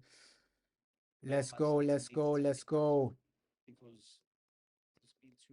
Let's go, let's go, let's go. My boy Lamens, my captain Bruno, my boy Casemiro, and we got Joshua Zerski officially starting. Let's go. After 2 weeks, Manchester United are officially back. Let's do this, man. Let's actually do this. Let's actually do this. Come on, Manchester United. It's now or never. Bruno Fernandes, my captain. But if I'm being real, this should be the last season for Bruno. I think we should move on from him. He served the club well, but I think Casemiro and Bruno, this might be their last season. Definitely. I think Bruno might just take that Saudi money in the summer transfer window. He might just go to Saudi. That Saudi money will come back for Bruno Fernandes, and he might take it, bro. He might take it. So let's just win today, bro. Let's just win today. Come on. Come on, Manchester United. Brian Mbuemo, player of the month. The man is going to turn up today. Mbuemo and Ahmed are forming a great relationship, bro. You're saying La Liga is a soft league since Cass got 3 red cards. Oh, yeah, La Liga, low key, I wouldn't say it's a soft league. I'll just say low key in La Liga, they don't really give as much red cards, bro, as many red cards. Because I wouldn't say, hey, just because Casemiro only got like 3 red cards in La Liga, it's a soft league. I think, hey, referees are less active in La Liga. That's what I would say. They give less red cards in La Liga. Obviously, Casemiro in the Premier League is getting a lot of red cards, right? But that doesn't necessarily mean that La Liga is soft, right? Oh, they are some teams that are physical, bro. Atletico Madrid extremely physical, Sevilla extremely physical. So I wouldn't say La Liga is a soft league. Casemiro, I don't know why he didn't get more than 3 red cards in La Liga, but bro, at least he's at Man United right now. Thomas Tuchel at the match as well. Come on, Manchester United. It's now or never for these guys. Let's go. Let's do this. Old Trafford, we are in the building. Captain Cass, Captain Casemiro, Captain Bruno. Low-key, like, Cass doesn't need to be a captain, bro. You can see he's a leader. The other players look up to him. He's a leader, bro. He's genuinely a leader, Casemiro. So we're winning this, man. We are winning this. Come on. Come on. So excited that we're back, man. So excited that we're back. It's time to defeat Everton, bro. Minimum 2 goals. We're just begging and asking for 2 goals. Come on, you Reds. It's now or never for Manchester United. Ish, my boy Lamens as well. My boy Lamens as well. This goalkeeper has been transformational, bro. This goalkeeper has been transformational. Let's do this. Jack Grealish.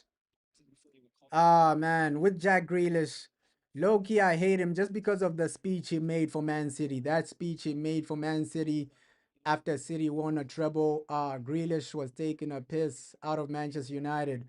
We gotta beat Everton just to make Jack Grealish cry, bro. Come on, come on, come on. We're in the building. Manchester United, it's showtime. Let's go, man. Let's go. Let's go. Let us go. Here we go. Showtime in the theater of dreams. Old Trafford. Old Trafford. Come on, we're back. It's showtime and it's time to deliver for these players. So Everton versus Manchester United. Come on, boys. Come on, come on, come on. And although we want Man United to start well, I think if we can get a goal in the first 15 minutes or so, it's a great sign, bro. It's a genuinely great sign. If we can get a goal in the first 15, 20 minutes, even the first 30 minutes, I think that's what we need to do. Usually that's what we did. Like against Tottenham, we got to go in the first half. A lot of the games, bro, Liverpool go in the first half. So usually that looks like the new trend for Man United. We're getting goals in the first half. We're getting over the line in the first few minutes. So great, great, great from Manchester United. Come on, Dogu, you gotta do this. Casemiro, you gotta do this. And we are delivering, bro. We gotta just deliver a win for Manchester United. Delete, bro. Delete. And the composure from like Lamens as well. That's what we never had from previous goalkeepers. Because you saw that situation where it went to Lamens. He was calm, collective. He didn't really mess up too much. The composure from Lamens is really impressive, man. It is really impressive. But overall, we can only start celebrating after that first goal, bro. We'll go crazy after that first goal. But right now, let's just keep it calm, keep it simple. Come on, come on, come on, Cass. Ish. Cass has to also keep it simple because Casemiro, we know he overcommits as well, bro. He overcommits as well, bro. He genuinely does overcommit, Casemiro. So let the man keep it simple. But yeah, it's a 50-50 start, man. 50-50 start so far. 50-50 start. Of course, Everton, their viewpoint will be set pieces, corners, things like that. I think that will be their mindset. So you got to cut those situations out. Set pieces, corners. That's how Everton realistically are going to score. And that's how we've been conceding in a lot of games, right? Set pieces, corners, transitions. We got to cut those situations out, man. We gotta genuinely cut those situations out. And yeah, David Moyes, man. It's weird seeing David Moyes. Every time David Moyes comes back to Old Trafford, it just brings bad memories, bro, because he was such a bad manager for Man United. Oh, David Moyes, the chosen one. The chosen one is back at OT. Oh man, David Moyes. Ah, the chosen one is back at Old Trafford. Nah, but ish, David Moyes. I wish him luck, but not against Manchester United. I wish him luck, but not against Manchester United. David Moyes, man, that era was crazy. The David Moyes era was crazy. The chosen one back at OT. The chosen one, David Moyes, back at Old Trafford, man. Oh, but so far it's like calm collective. You're not making any mistakes, and this is what we want to see. This is what we want to see. Just calm collective, keep it simple. I think second half, if you do have 2, 3 goals, bring on Martinez. There's no harm in bringing on Martinez. Let him get some match fitness. Maybe let him get some 10 minutes, 15 minutes. That match fitness is extremely important after a long injury. So Martinez is on the bench. If you can bring him on after an injury, it's gonna be massive. You're saying Manchester United 4, Everton 1. That's the dream, bro. That's the dream result. Genuinely, that's the dream result for us, bro. If we can get that, we're in the business. We're in the building, bro. We're in the business. We're in the building. Oh, that poor, a bit poor there. Like in some moments, the way we're still trying to get into the game, but we're losing the ball a bit sloppy, bro. A bit sloppy. Come on, United. Come on. Yo, we gotta win, bro. We got to win. We got to win. The chosen one is back at OT. My boy David Moyes. uh, but yeah, with Dogu. Oh, Ahmad, bro. Ahmad as well. And that's what I said. Ahmad as a number 10. He's just more confident in that position. I'm not gonna lie. He's just more confident as a number 10, even his movement on and off the ball. So you can see the confidence and what he's bringing to the team just as a number 10, bro. Ahmad as a number 10 is insane, man. It is insane, bro. It is insane. Yo, shout out, man. 400 people in the building. Shout out, man. Ish. But Ahmad is insane. He is insane. He is insane, bro. Like as a number 10, that's that's impressive. Like that's his natural position though.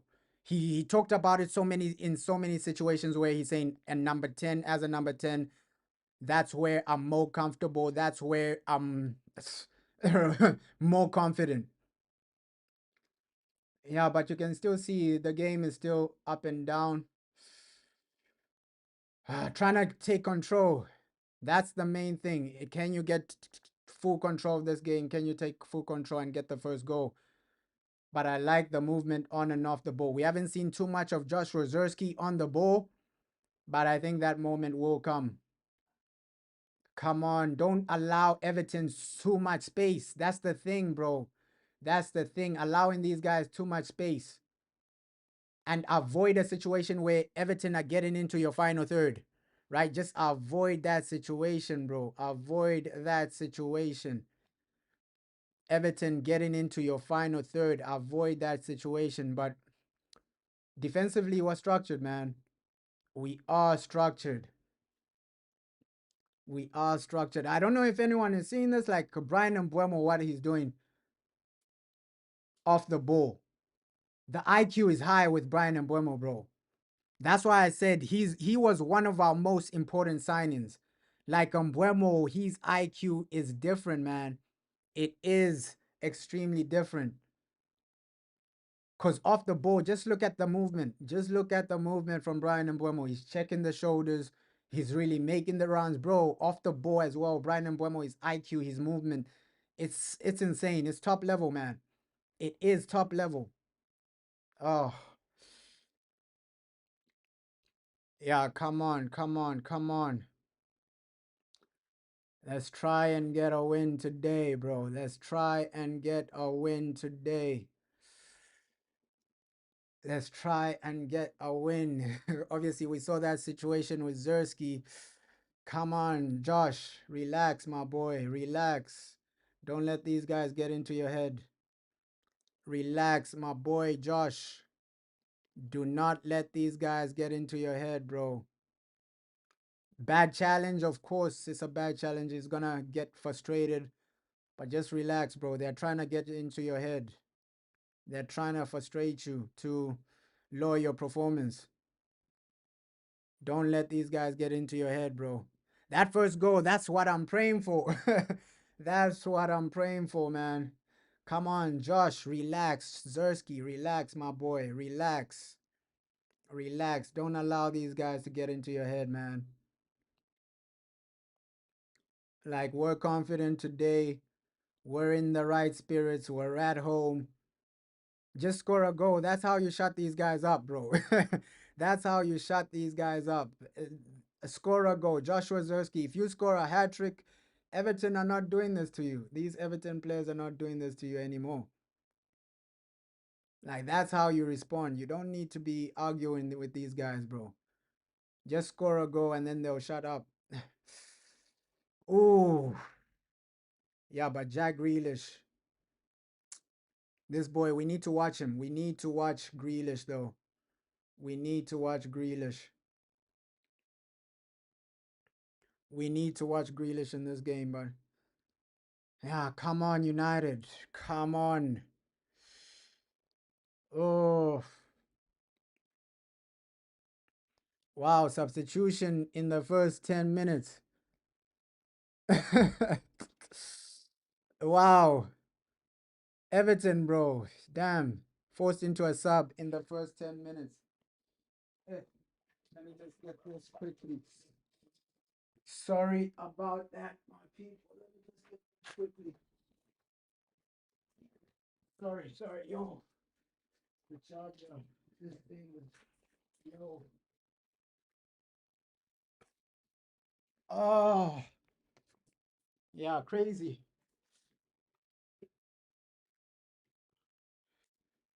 Crazy, bro. Ish.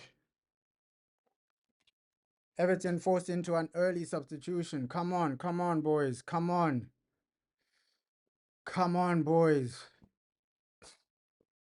Straight down the tunnel. Come on, boys. Come on. Delete. Comfortable. Comfortable, my boy Delete. My boy Delete. But low key, I just want like Bruno to do a more box to box role, because with Bruno, when he is doing that box to box role, obviously support Casemiro, but also help a bit with the attack, that box to box midfield role, because that's what Bruno is really good at, bro. I won't even lie. Like when he is doing that type of role, box to box, and just shooting outside the box, bro. Bruno is an animal when he's doing that, bro. He is an animal. Oh, but hey, not the best ever start, but I still have a feeling we'll get the first goal though. Everton have been okay, but I still have a feeling the first goal will be ours. I don't like the fact that Everton are in our final third. But I still have a feeling that first goal, we'll get a first goal and then everything will change. We've seen this in so many games where Man United, the other team is playing, but once you get the first goal, you take full control of the game. Come on, come on. Come on, guys. Come on. Oh, shit.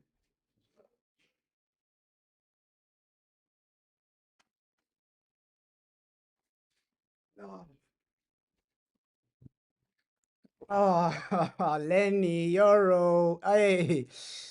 Lenny Euro. This boy is gonna be unbelievable when he fully develops, man. He's gonna be unbelievable.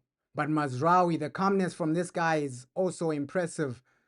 We should have done more from that situation. Ish. Oh my God. Everton, a red card. Damn, damn, damn. Damn, damn, damn. Damn, damn, damn. Damn, damn, damn. Everton, red card. Damn, damn, damn. These guys have a red card already. Chaos, chaos, chaos. The man lost his mind. Oh my God. Yeah, now we are gonna win this game. Everton, red card, bro. Now for sure we are gonna win this game. For sure we are gonna win this game. Everton, get a red card. Brilliant for Manchester United. Brilliant for Manchester United. Idris Gay with a red card. Wow. Wow. Oh my God, bro. Oh my God. Thanks, my boy. Idris Gay. Thanks, my boy, man. Thanks for the red card, my boy. You've made the game a bit easier for us. Oh my God. That came out of nowhere, though. Red card. Idris Gay. Oh, wow. Oh, wow. Oh, wow. Red card. Idris Gay. Wow, wow, wow, wow, wow. That came out of nowhere, man. That really came out of nowhere. Nah, thanks. Thanks for the red card. Look at the way he was fuming, bro.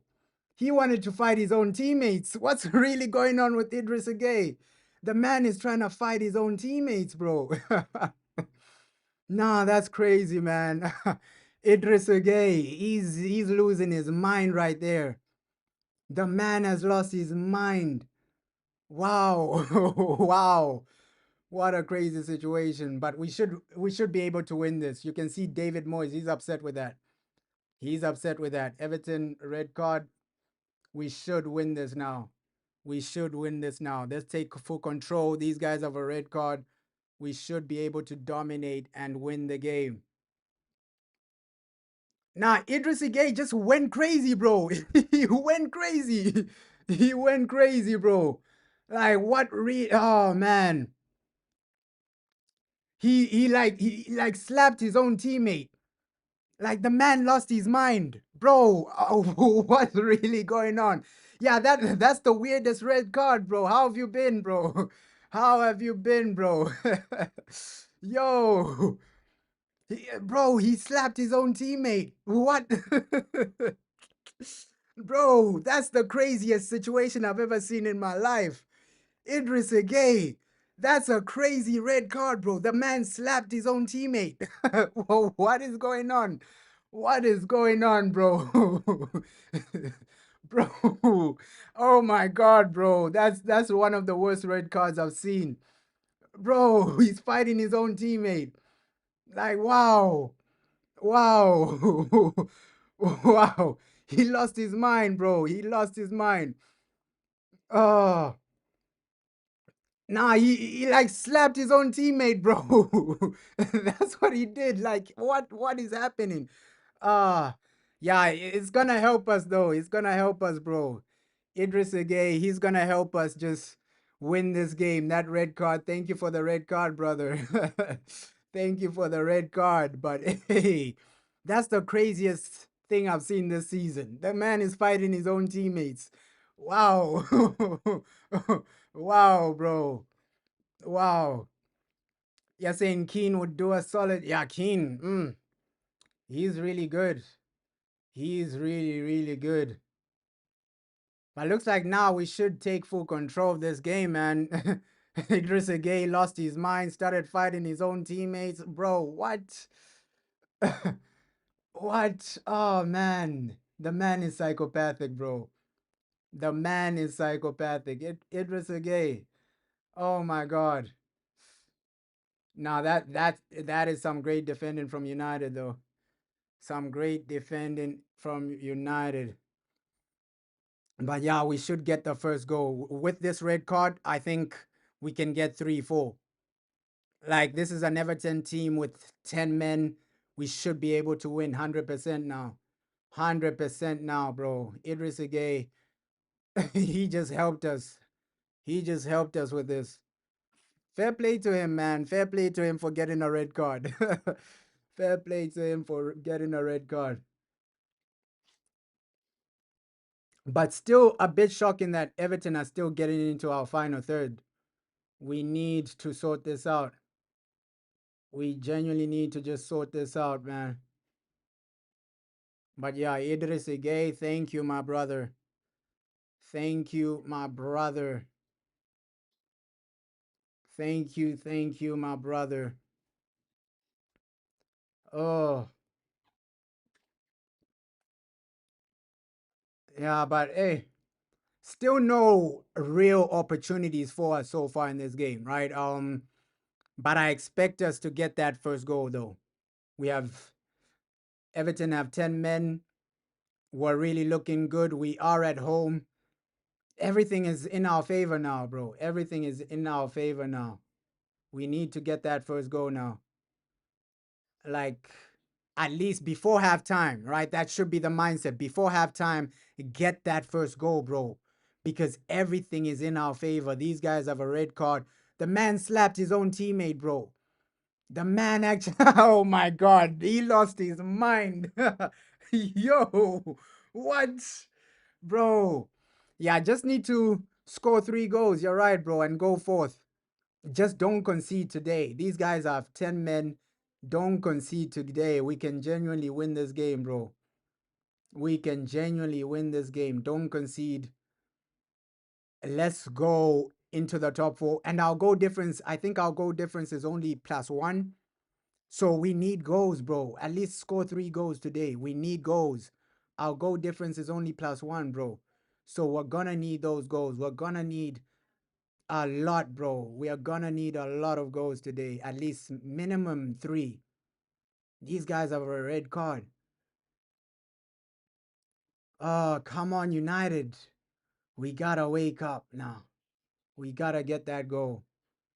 At least minimum 1 goal before halftime, right? Second half, you can get 2 more. Minimum 1 goal before halftime, bro. But yeah, Keane, he's still shocked, bro. The man is still shocked. He got slapped by his teammate. What? Bro, this guy is psychopathic. Idris Gueye. Oh my God, bro. What? That is the craziest situation I've seen in a while, man, in the Premier League. Oh, man. Oh, man. Come on, United.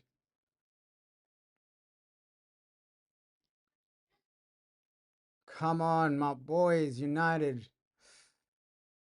Oh, yeah, but what I was saying a few minutes ago, it comes true right now because Bruno, now that these guys have a red card, help more in the final third, right? Bruno needs to help more in the final third. Just make those runs like he's doing right now. Like, that will help us get that first goal, bro. Like Bruno Fernandes just roaming in the final third. These guys have a red card. You can experiment a bit more. You can push up a bit more now.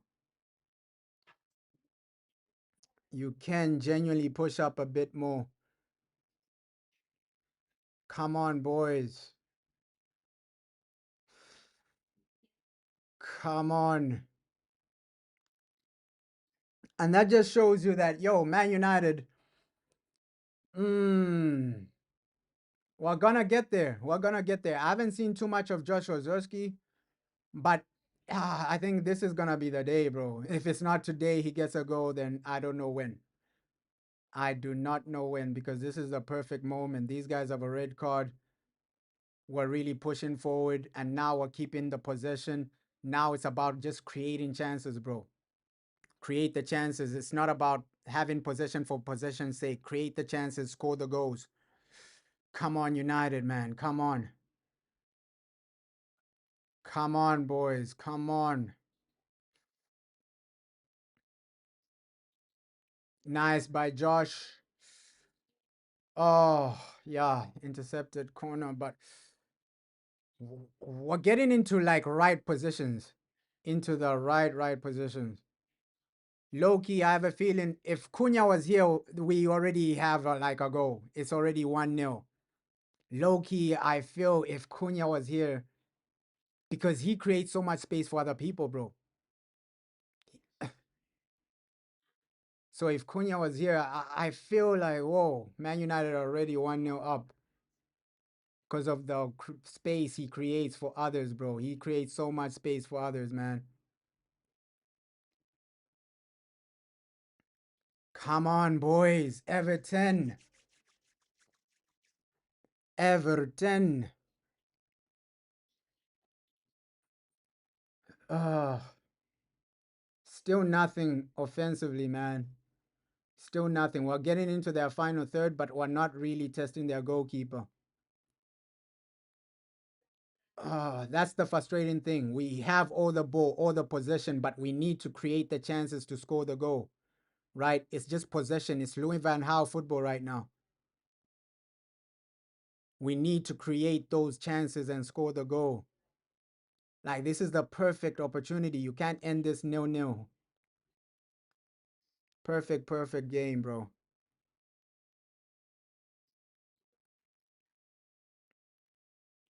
Mmm.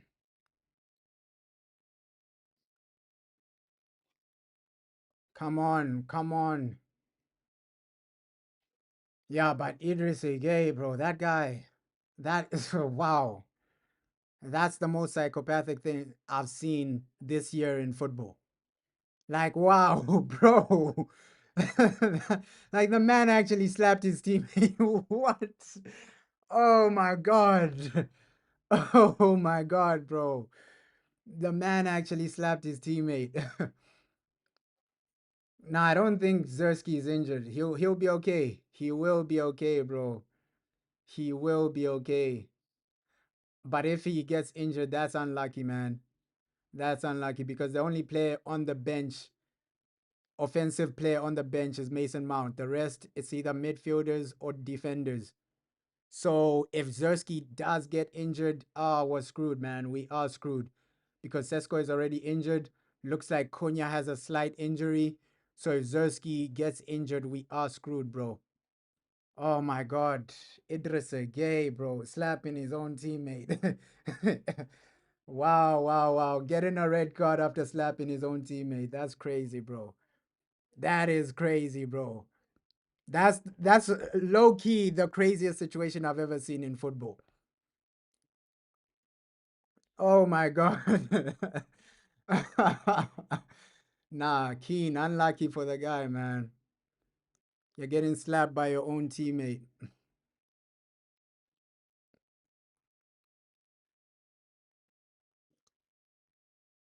Come on, we need that opening goal. It'll be extremely disappointing if we're going to have time 0-0. Like Idris Gueye has given us a gift. That was a bit poor from Lamens, but we recovered extremely well. Oh man, we need to create chances, bro. This is not good enough now. Start creating something. We need to create some chances and score some goals. We're approaching that 30th minute mark. Come on, United, bro. Come on, you need a goal.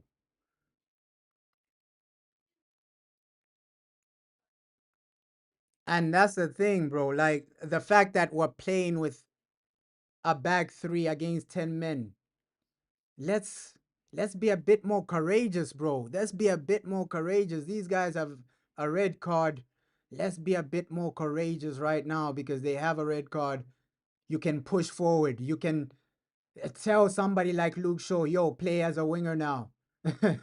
Let's be more courageous, man, because these guys have 10 men.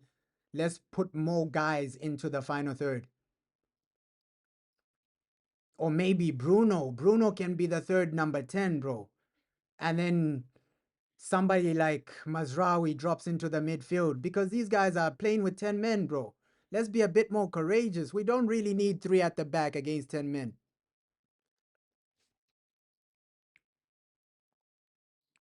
Let's be a bit more courageous. But Everton still passing it around, bro.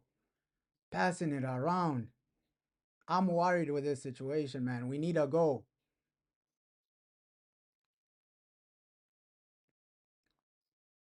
Oh my God. I can't believe Everton are still getting into our final third, even though they have 10 men, bro. This is a bit worrying. I think this first 30 minutes,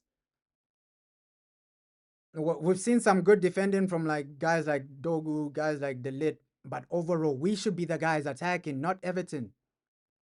We should be the ones attacking. We should be the ones in their box. We should be the ones getting corners and things like that, bro. Not Everton. The fact that Everton are the team attacking and getting into your box, getting into your final third. Look, Everton are playing a high line with 10 men.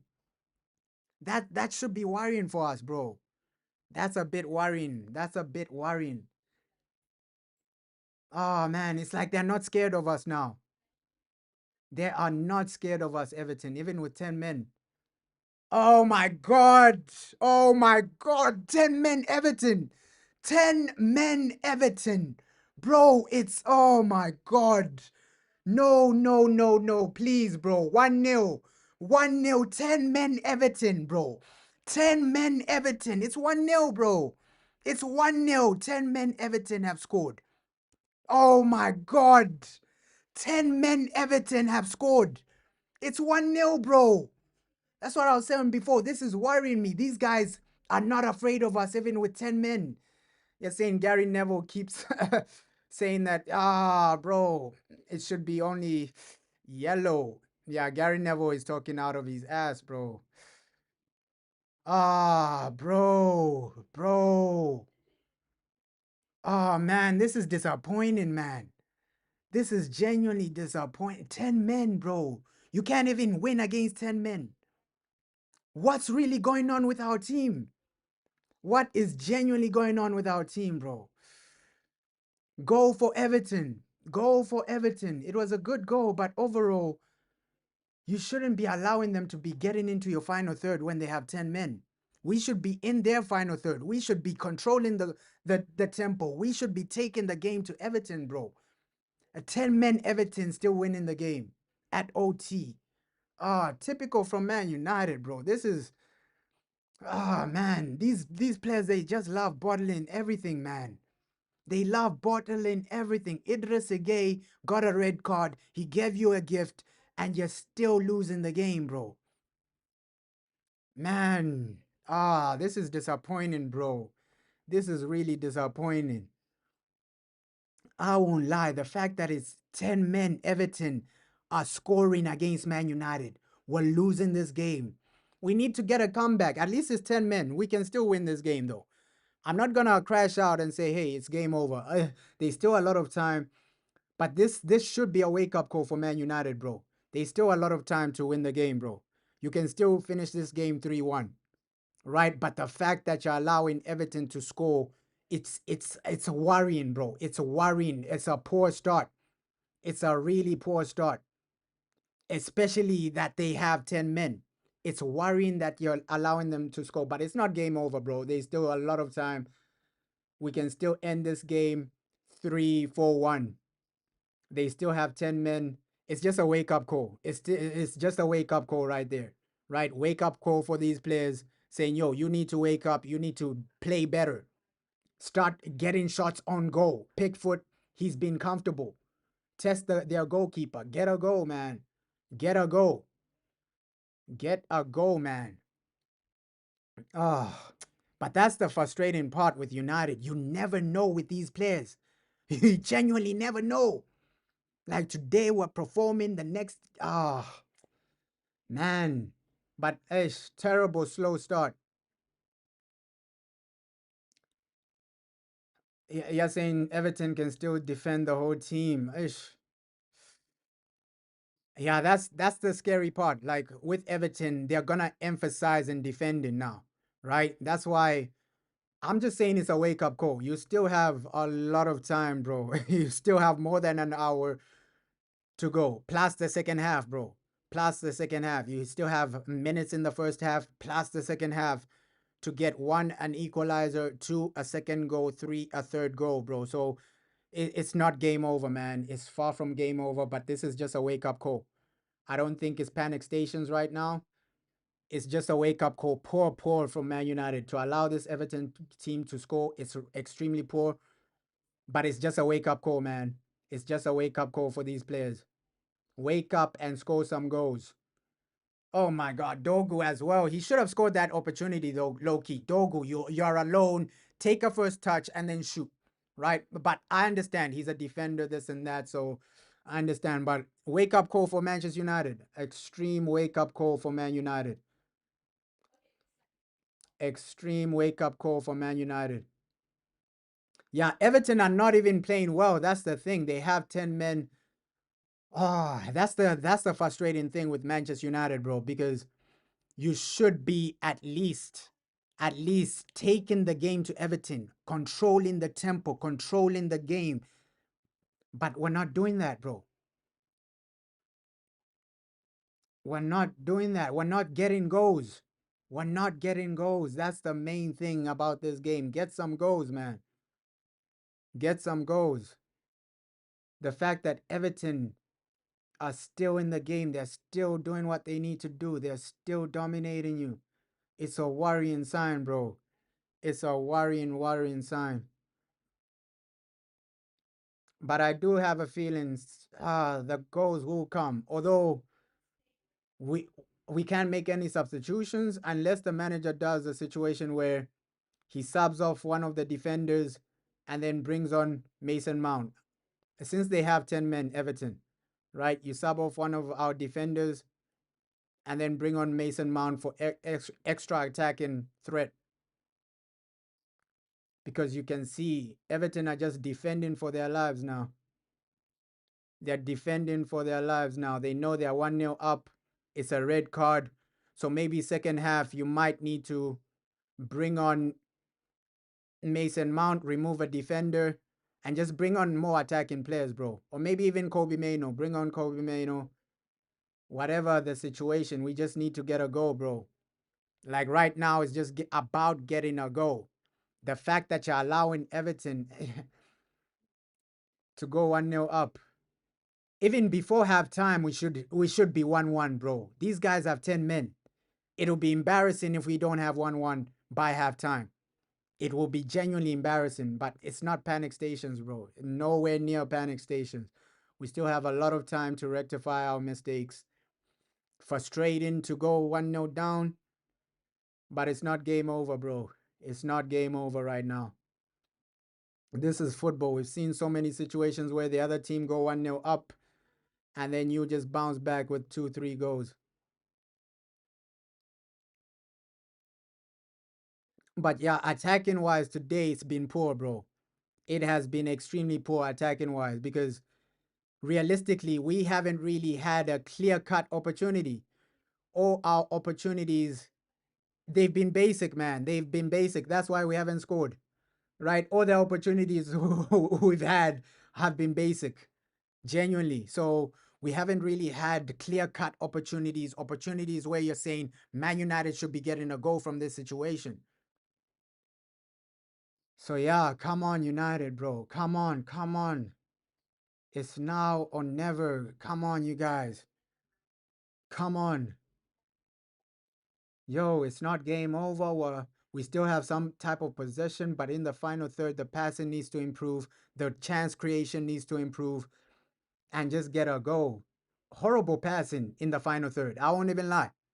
That's why we haven't scored. Horrible passing in the final third. You get to the final third, then you lose the ball. Horrible passing in the final third. Horrible passing, bro. Lack of creation as well, man. Lack of creation as well. But of course, I'm frustrated that we're 1-0 down, but it's not game over. If this was the 80th minute, I'm losing my mind, but it's still the first half. They're 10 men.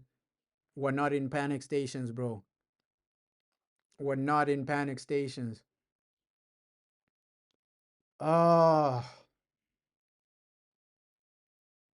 yeah, come on, boys. Come on, boys. Come on, boys. This shouldn't be an injury again. Ish. Umbuemo injury. This shouldn't be an injury again, bro. It's like the Premier League is just trying to take out all our attacking players. Cunha is out, Sesko is out, and now they want to take out Umbuemo. The Premier League is just attacking our players, bro. Ish, but hey, he's okay, Umbuemo. He's okay. It'll be a shame if Brian Umbuemo gets an injury, bro. We need that guy. At least before he goes to AFCON, we're gonna need him.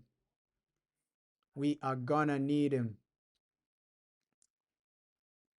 Come on, come on. Come on, boys.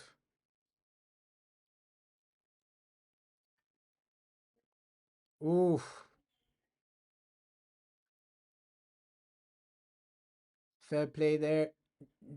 Defensively, I wouldn't say we've been horrendous. It's just that goal was magnificent from Everton. Outside the box, he curled it.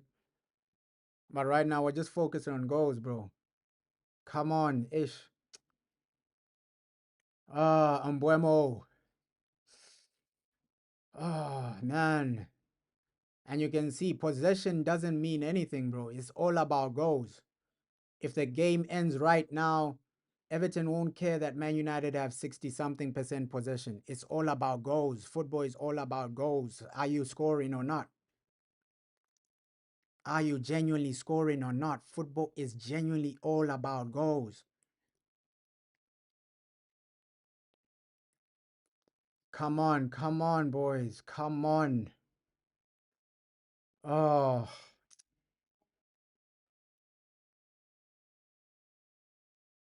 that's the thing with this team, bro. We came up hyped up about this game and then they underperformed. That's the thing about these players, bro. You can never trust Manchester United every week. This was the greatest opportunity to go into the top four. This was the greatest opportunity to regain your goal difference. Like, ish. This is disappointing, bro. This is extremely a disappointing first half. Extremely disappointing first half. We've let ourselves down, man. Genuinely, we've let ourselves down. United, man. We always do this to ourselves.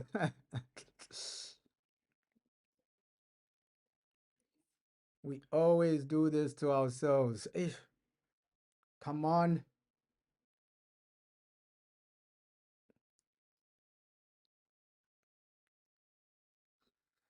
Come on, come on, come on. Manchester United. Oh, we always do this to ourselves, boys.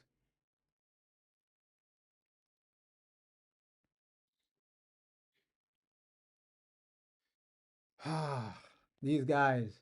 Even the passing, there's nothing in the final third. There's nothing in the final third. I think Joshua Zerski today, he's been poor. Most of our attacking players have been poor. We need a bit more from Amad Diallo creation-wise. We need a bit more from Brian and Mbeumo. We need a bit more from all our attacking players, bro. It's been poor. It's actually been genuinely poor from Manchester United. Horrible first half. Offensively, you've had nothing, bro. Diallo unlucky, but ish. You can see we're pushing, but we need a goal. Horrible, horrible first half, man. Horrible first half, considering that Everton have a red card. They want a situation like this where we're just shooting aimlessly, not creating anything, just having the ball to have the ball. So we need to improve second half, bro. We need to improve. Oh man, and we waited 2 weeks. International break. We waited 2 weeks just to watch this, man. Just to watch our team struggle against a 10-man Everton team. We waited 2 weeks, bro. We were waiting 2 weeks for these guys to bottle it. come on. This is not good enough. We were waiting 2 weeks for these guys to bottle the job. Zersky, you haven't been good enough first half. I think attacking players, we need a bit more creativity from you. Second half, man. We need more creativity from some of these players. Like, this is not what we want to see from Manchester United, bro. Second half is about improvement because it looks like first half we won't get a goal. The way the game is going, it looks like first half we won't get a goal. Second half, we need proper management from the manager, edit some situations, right? If you need to make a substitution, make it. But second half, we need goals, bro. That's all it's about. And that's all it's about, bro. You can't go into the second half playing like this, failing to create chances, failing to get a goal against 10 men. It's not good enough, bro. It is not good enough. Obviously, it's not panic stations right now. You still have like 45 minutes to rectify your wrongs. You still have another 45 minutes to win the game against 10 men. Against 10 men, you still have another 45 minutes. So we can do it, bro. We can genuinely do it. I believe the second half will be.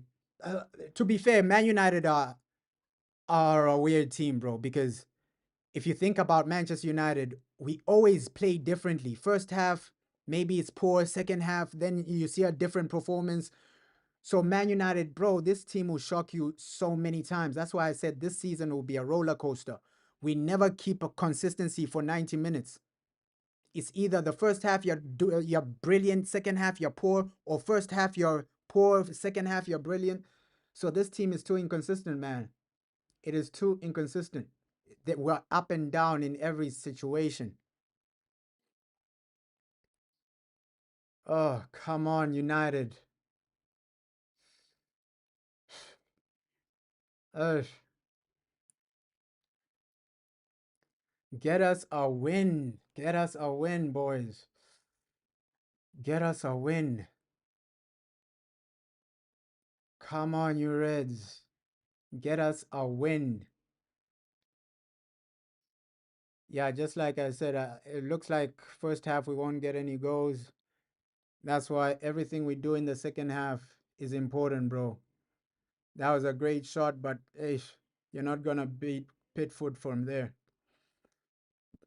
But I don't even blame Bruno, bro. Like, hey, let me just take a shot. These guys are not doing anything in attack.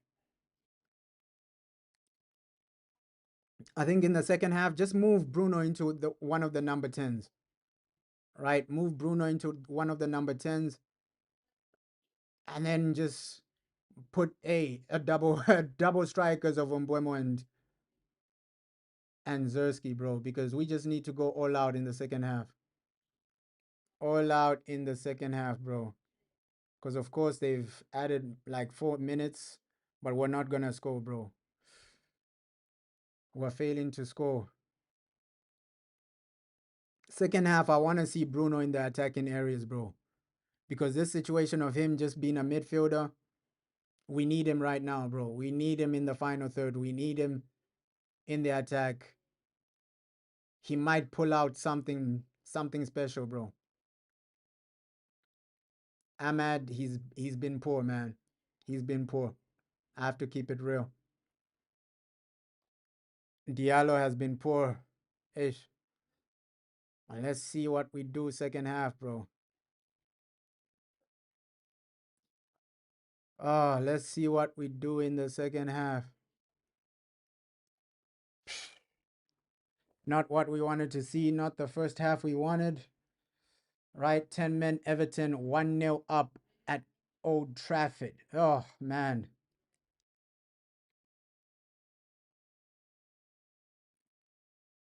Oh, man. Yeah, a lot of players are having bad performances, especially attacking players, bro. A lot of players are having really, really bad performances. The attack has been horrendous. No consistency with the team. Ah, this team, man. This team.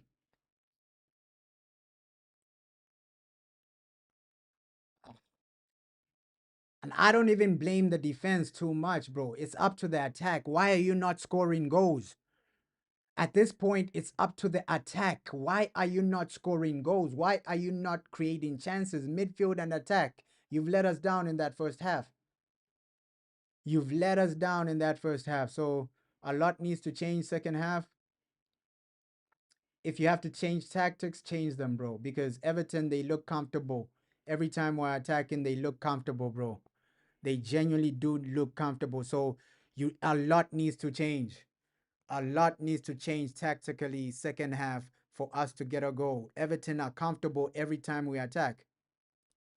Like we're not a threat right now. Even when we're attacking, they know that either we're gonna lose the ball or hey, it's gonna be off target.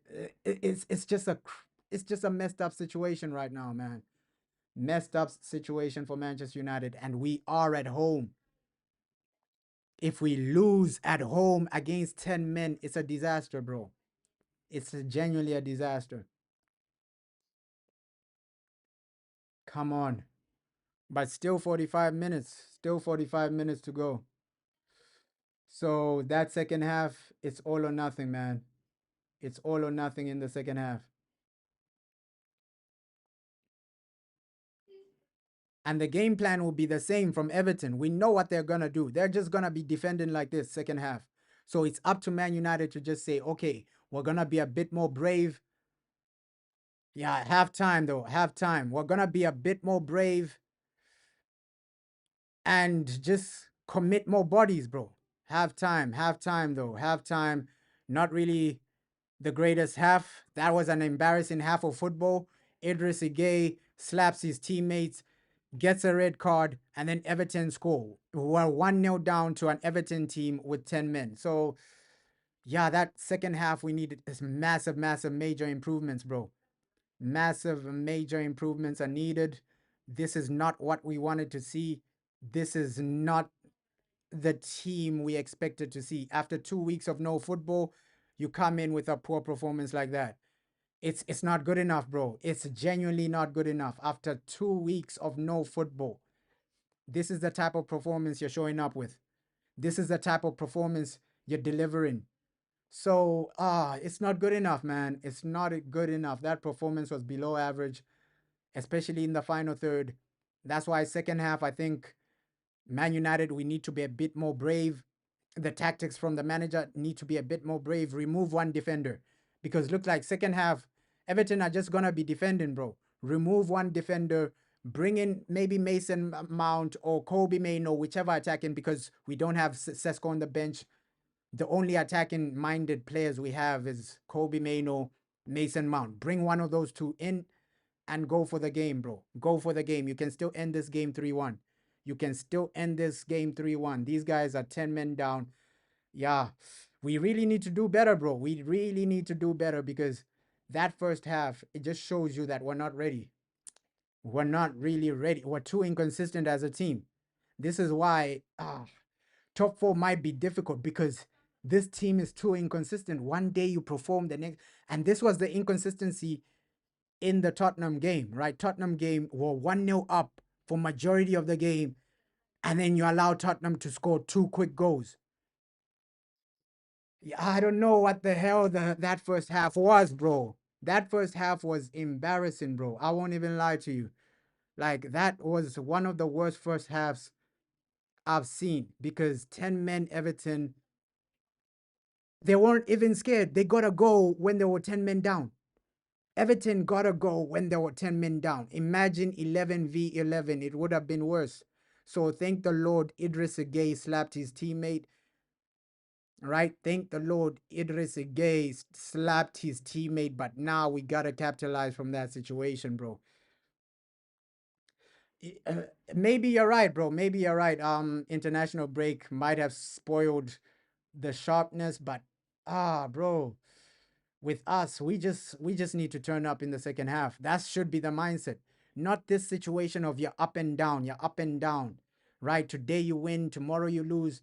You can't have that type of inconsistency. Everton, you gotta beat them at home.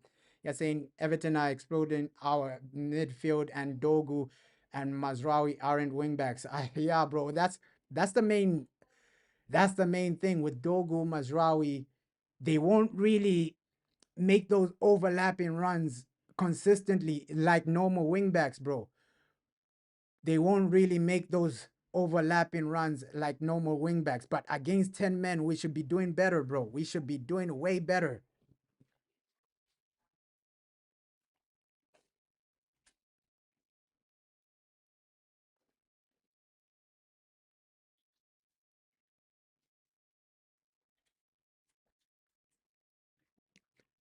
Bro, against 10 men, we should be doing way better, right? Not really the half of football we wanted to see, right? Not really the half of football we wanted to see. I think most people wanted a situation where we're 1-0 up, 2-0 up, but it's all or nothing in the second half, bro. It's all or nothing in the second half. If these guys fail to get another goal, I'll be so upset, man. I'll be so upset. We waited 2 weeks for this team to come back, just for them to have a performance like this, just for them to lose to Everton.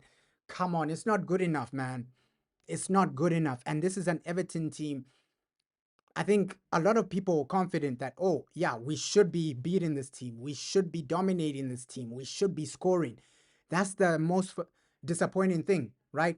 Because when we are attacking, there's nothing, bro. Lack of creativity, lack of chances, lack of goals. That first half was lack of goals, lack of chances. Bro, we couldn't score to save our lives against 10 men. So it needs to improve. Final third genuinely needs to improve.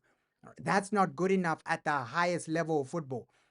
All right. This is Manchester United. You're at home against 10 men. You can't be 1-0 down, bro. So it's not panic stations. Let's see what the manager does to rectify this. All right. Let's see if Man United are a bit more brave. Let's see if Man United can create way more chances. But it's not the best ever first half. That was a basic, a below average, not even basic, bro. A below average first half. You're failing to score. You're conceding against 10 men. It was a bit embarrassing. It was a bit embarrassing, but now it's all about what the manager does. These players and the manager, you will be judged in the second half, right? That's where we will judge you. You will be judged in the second half. Can you come back and win this game? I hope so. Because this is an opportunity for us, right? You win this, you're close. Top four, you're celebrating, bro. You win this top four, you're celebrating. Goal difference goes up. It's a perfect situation. It's a perfect opportunity. Your rivals are losing games, right? Top four is there for the taking this season. You can't be affording to lose games like this, especially Everton, especially home games, bro. Your rivals are dropping points. These are opportunities you should be taking. You can't be losing to 10 men. You can't be conceding to 10 men. So, a bit disappointed with that first half. I hope the team does come good. I hope the team does find some type of form. Yeah, we'll judge the team in the second half, bro. Let's see these players' mentality. Mentality wise, let's see how strong these players are. Of course, we know some of these players they break down when the pressure starts, right? When there's high pressure, a lot of these players break down. But let's see their mentality, bro. You're against 10 men, you're at home, you should be winning this game. Let's see if they do create and they do score. It's all about the mentality of these players, bro. It's not about, hey, quality. I think low key Ahmad could have done way better. None of our attacking players turned up. Zersky was so poor, right? None of our attacking players turned up, bro. Nobody. Nobody. You're failing to score against 10 men, failing to create against 10 men. Nobody turned up, bro. So that second half, we just need to build way more consistency and way more chances, bro. Because you could see, you get into the final third, then you lose the ball easily, right? You're losing the ball, or the pass isn't right, or the shot is off target. That was the first half, bro. Either the shot is off target, you're losing the ball. It was so disorganized, man. It was so disorganized. So that second half, it's about the mentality of these players. What type of mentality are these players gonna give us in the second half? It's now or never, bro. We gotta win this. Like Liverpool are losing games. The top 4 is open, bro. Villa, you can't allow Villa to go above you, bro. You can't allow Villa, after having such a poor start to the season, you can't allow these guys to go above you. Because if you look at the table right now, bro, if we lose, it's a bad situation. It's really a bad situation, Manchester United, bro. If we lose, it's really, really a bad situation. We remain 10th, below Tottenham, bro. That's a really horrendous situation if we lose. So we can't afford to lose. And look, if we lose, Everton are level on points with us. So we remain 10th, below Tottenham, a Tottenham team that are really horrible, man. We need to win. If we win, top 4 is there. We're knocking on the door with top 4. You can't miss out on opportunities like this. Come on, Manchester United. It's now or never, bro. That second half needs to be better. Create more chances. Get minimum 2 goals. Get at least 3 goals. You're playing against 10 men. 3 goals is realistic. 2 goals is realistic. It's not panic station, bro. It's not like it's 11v11 second half. You should be dominating this game. You should be creating chances against 10 men. So poor first half. I can't even lie, poor first half right there. But mentality, bro. Let's see the mentality of these guys. Right? That second half is all about what these guys do. And the manager, Loki, I feel like the manager just needs to be a bit more brave second half, remove one of the defenders, bring in an attacking minded player, right? Because do we really need 3 defenders against 10 men? I don't think we really need 3 defenders against 10 men. Let's be a bit more brave. Let's be a bit more courageous. These guys are playing with 10 men. I think with Bruno, now that it's 10 men, you can be a bit more in the final third, bro.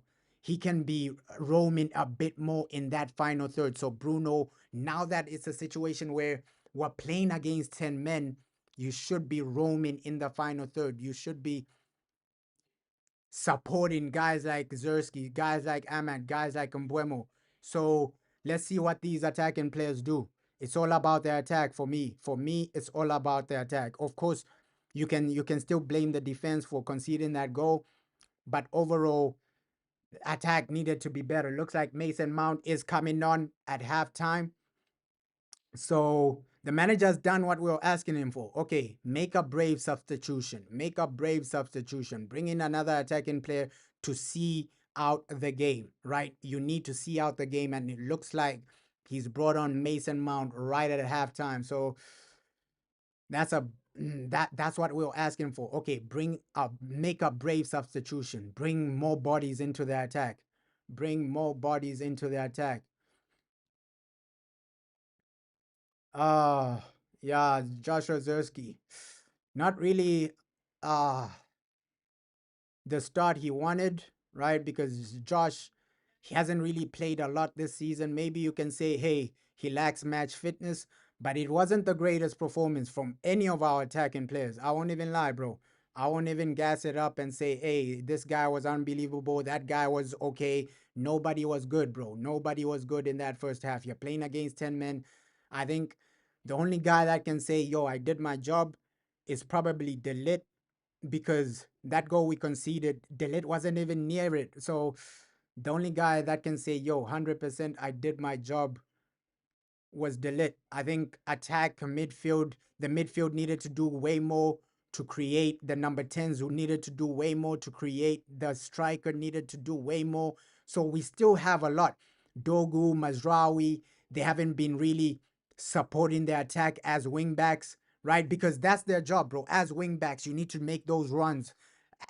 You're basically the wingers of this team, right? That's literally the formation. Ruben Amram explained it. Yo, these guys are literally the wingers of the team. So as fullbacks, you should be attacking way more, right? I expect Dogu, Mazraoui to attack way more, especially against 10 men. Be a bit more brave. Go a bit forward. You guys should be attacking way more, right? Making those runs way more, because we're playing against 10 men. So the fullbacks, they haven't been great. They need to do better, bro. They need to support, right? The wing backs, sorry, the wing backs need to support. Dogu, Mazraoui, you guys, you need to support the attack and also the number 10s. You're not creating enough opportunities. Zersky as well. Like nobody has been good. Nobody has been good. So second half, we need to bounce back. It's not game over. We still have 45 minutes to rectify our mistakes. But let's see the mentality, bro. I keep saying this. Let's see the mentality of these guys, bro. You're saying I look like a young Patrick Vieira. That's crazy, bro. That's crazy.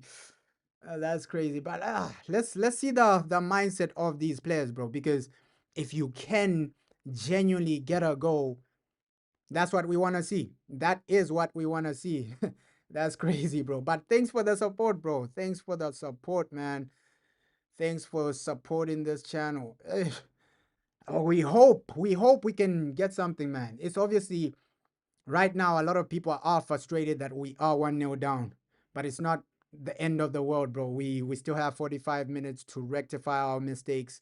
I'm upset right now, bro. I'm upset, but I'm not showing it. I'm really frustrated that we went 1-0 down against 10 men. But it's not panic stations yet, bro. It's not panic stations yet. So Mazraoui off, Mason Mount on. Ooh, that's a crazy substitution. Looks like Amad Diallo is going to the right wing back position, right? Oh my God. Looks like Mazraoui is off, Mason Mount on at halftime. Amad going to the right wing back position. Um, ish. I think the manager should have removed one more defender, either Luke Shaw, Lenny or one more, because we're playing against 10 men, bro. Roy Keane is a better footballer. For sure, bro. Roy Keane. Roy Keane was a savage, man.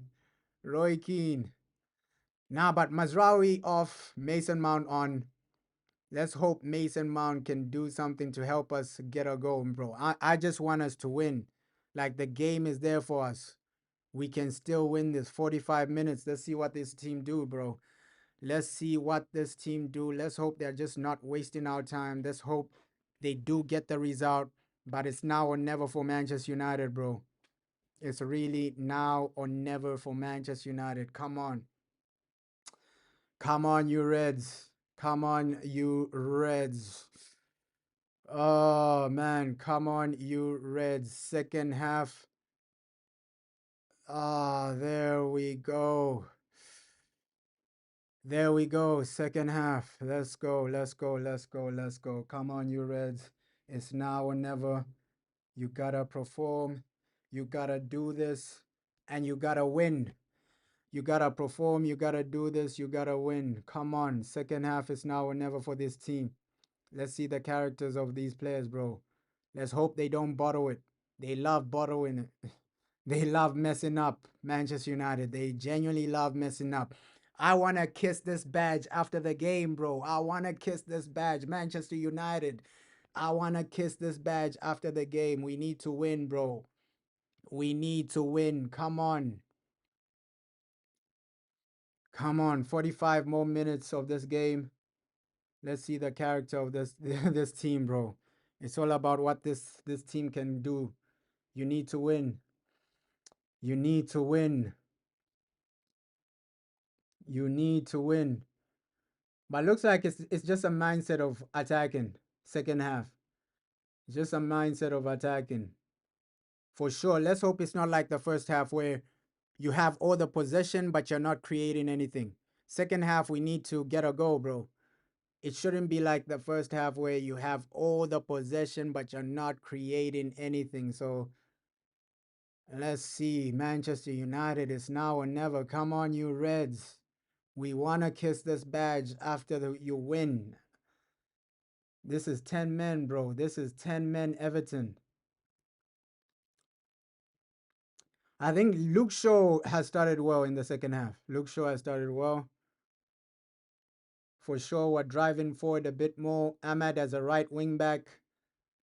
Low key making the moves Mazraoui wasn't making. I think that's why the manager made the substitution. Because with Mazraoui, he's way too defensive. He's way too defensive minded.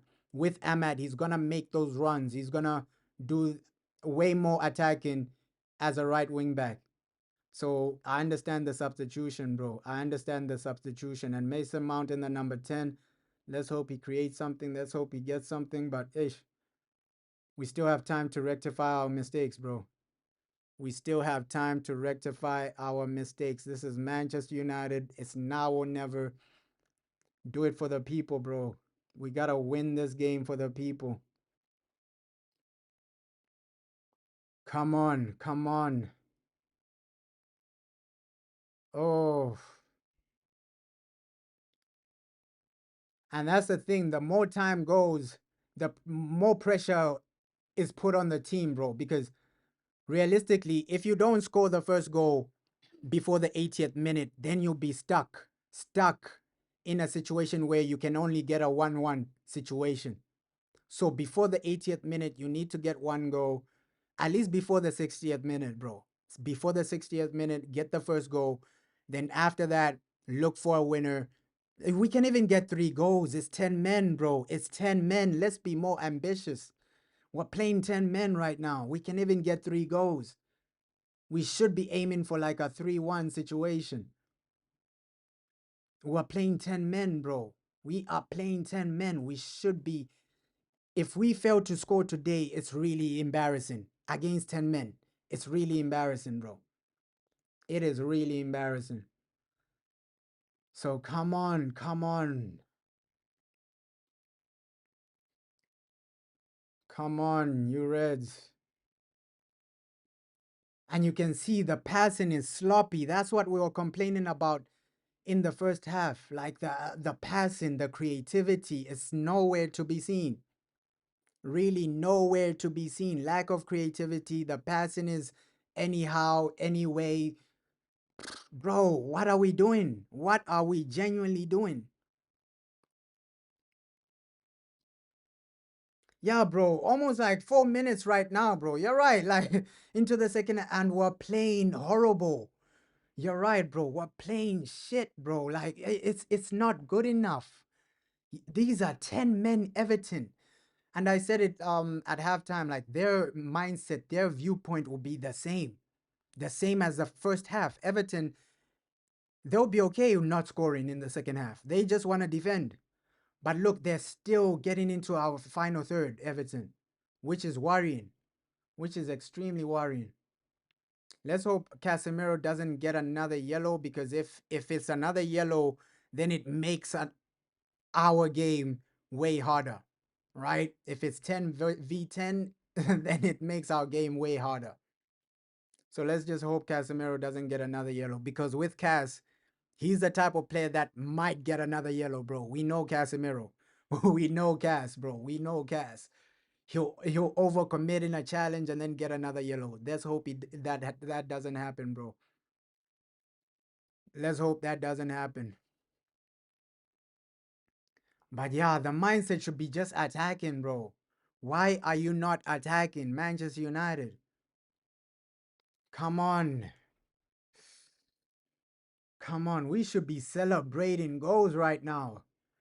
I genuinely thought when we started the first half, I genuinely thought it was gonna be a situation of Man United controlling the tempo, well, 1-0 up at halftime or 2-0 up at halftime, but that hasn't happened, bro. That genuinely hasn't happened. Ah, man, we've been so poor attacking wise, bro. We've been so bad attacking wise. I can't even lie. We have been so bad attacking wise. And this is what we were praying against. Exactly what we were praying against. Like, don't have a bad attacking performance. Ish. For once, Man United, for once, can't you just be consistent, bro? Can't you just turn up? Fans, we come here, watch you week in, week out. Every match we're watching you. Every second we're watching you. Just for you to play like this. Just for you to underperform like this. Every second, every minute, bro. We're putting so much time into Manchester United. We're always supporting every game, bro. Every game we're watching Manchester United. Every minute we're watching Manchester United. And then they want to be losing like this, bro. Against 10 men. Against 10 men. It's a bit sad, bro. It's a bit sad. Oh. And the thing with Mason Mount as well, he's bringing energy into the final third, but we need a goal, guys. We need a goal. Just go all out attack. I don't care right now. Go all out attack. Get that goal, man. Like fair play to like Delit. He's the only one that I can say, hey, you've been consistent from minute one. From minute one, Delit. He's the only guy I can say, yo, you've done your job consistently, bro. Yeah, I can't even blame this on the manager because even without a manager, if I was coaching a team, let's say I'm coaching PSG against a 10-man Everton, they would still win, right? They would still win. If I got that PSG team and put them against Everton, I'm the manager, right? I get that PSG team, put them against Everton, against 10-man Everton, they would still win. PSG would, so to win against 10-man Everton, you don't really need management. It's up to the players. You can see the lack of quality, bro. I can't even, of course, there'll be some parts where you say, hey, maybe it's the system, this and that. But against 10 men, you don't even need coaching, right? The passing is below average. Bro, Ahmad, you were supposed to be this creative player, bro. Creative player. And that's what we're lacking in this team massively, bro. Because in moments like this, the creativity is dead, bro. It's non-existent. Non-existent creativity. Non-existent creativity. So in moments like this, you need goals. You need goals. You genuinely need goals. Oh, you genuinely need goals. Since it's 10 men, just bring on Kobe Mano, man. Bring on Kobe Mano. Go all out. Go all out attack, bro. We need 2 goals, bro. Looks like he's going back to his boy Diego Dalot and Kobe Mano coming on. Diego Dalot and Kobe Mano coming on. He's going back to his boys. He's going back to his boy Diego Dalot. And I can't even lie. Dogu, you haven't done your thing offensively.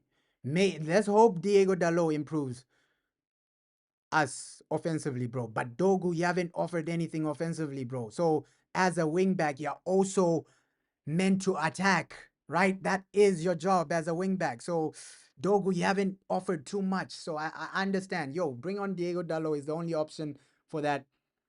Kobe Mano as well. Let's just go for it. You need 2 goals to win this game. Realistically, Everton won't score another goal, right? You're controlling the possession, you're controlling the momentum, but you're not scoring goals. Oh, bro. Keep pushing for that goal, man. Keep the first goal. I genuinely just believe, yo, when we get that first goal, Everton will fall apart defensively because they are 10 men. It is what it is. I'm not really in favor of Diego coming on, but it is what it is, bro. It is what it is with Diego Dalot, bro. It is what it is with Diego Dalot, bro. But yeah, if we get that first goal, Everton will fall apart. Everton will genuinely fall apart, bro. So our mindset should just be, hey, get that first goal. Everton, since they are with 10 men, I think they will fall apart when that first goal comes in. Right now, they're still confident because they're 1-0 up. They're keeping their shape. They're defending well. But once we score that first goal, everything will change, bro. Everything will change. We just need that first goal. We just need that equalizer because these guys will fall apart. Of course, right now, they're structured. They have a great shape, right? They're defending well. But after that first goal, they'll start shaking, bro. Yeah, penalty, please, bro. We're now begging for penalties, bro. We're now begging for penalties. Come on. Bro, I'm shameless like that. I'm shameless like that, bro. I would take a penalty against 10 men. It is what it is, bro. We need to win at all costs. Win at all costs, man. Win at all costs, but no penalty, bro. No penalty will be given there. But low key looks like Keane got the ball. He did get the ball, man. He did get the ball. But hey, I'm shameless, bro. I don't care if we win with a penalty, this or that. Hey, let's get the 3 points, bro. But yeah, this is a wake up call for us. Just to show you that I know we're focusing on Baleba, but let's be real, we don't really have creative players in this team. It is what it is. Casemiro is on a yellow. I understood him coming off. I understood Dogu coming off as well. Those were like for like changes. Like for like changes by Ruben Amorim. Ruben Amorim, liked for like changes. Come on, United. Come on. We got to do what we need to do.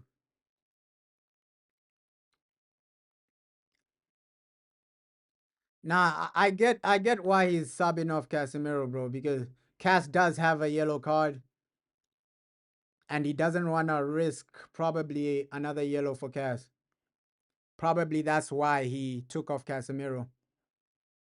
But yeah, Kobe Mano, bro, win us the game, bro. If you win us the game today, the manager's for sure gonna be picking you, starting you. So right now, hey, you can really become a hero for the manager. You win the game for us now, Kobe Mano. Just create something or get one of those. We've seen situations where Kobe Mano turns up. FA Cup final, the boy gotta go. So we've seen a lot of situations where Kobe Mano has the capabilities of getting something in the game, right? He has the capabilities of that. So right now, bro, it's time for you to shine, man. We're 1-0 down. If you can get an equalizer or something, that'll open Everton up. Once we get that equalizer, I think we'll be in a better situation. Everton will fall apart, bro. We just need the first goal. Because I've seen this story too many times. Okay, a team that's 1-0 up with a man down, once they concede one goal, their confidence declines, bro. Right now, Everton are still confident because they're 1-0 up. But once we score that first goal, their confidence will be shattered, bro. You'll see us just getting more opportunities. That's football, man. That's football for you. But we've been so bad in the final third, we're not really creating. Yeah, and that's worrying as well. 30 minutes left, bro. That's worrying as well. 30 minutes left. That is extremely worrying as well. 30 minutes left of this game. If we lose this, it's really, really sad, bro. It's really, really sad. Because this was an opportunity, right? To go into top four, to get your goal difference up. Oh man. And low key, we haven't seen too much of Josh Rozersky. I don't want to put the blame all on him because we're not really creating a lot. But even like the crosses, bro, the crosses, you need somebody like Sesko there. But hey, yeah, please, Manchester United, please, we need you to win. We need you to win. Not a draw, not a loss. We need a win. Guaranteed 3 points. Oh, man.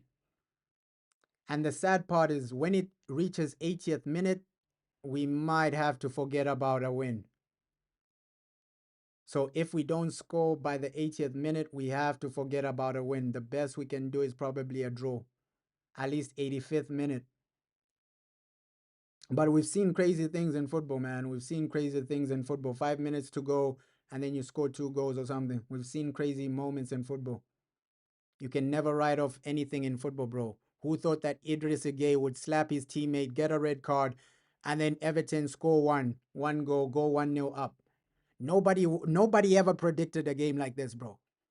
I don't care who you are, no one predicted that Idris Gueye would slap his teammate, get a red card, and then Everton with 10 men would be winning 1-0 against Man United. Nobody predicted a situation like this. So with football, anything can happen, bro. Crazy that the man slapped his teammate.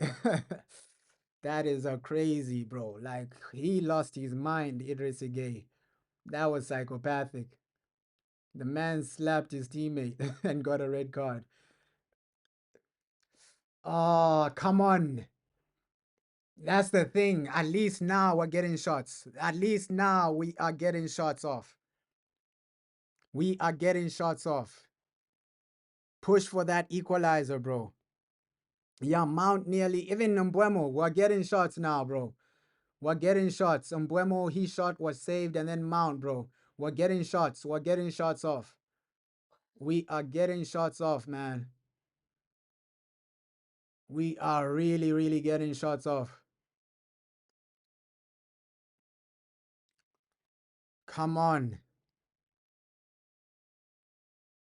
If these guys can just get the win, get the W, there's still time in football, bro. I know it's close to like 25 minutes left, but 25 minutes is a lot of time in football. A lot of time, bro. We've seen teams score 3 goals in 10 minutes. And now you're playing against a team with 10 men.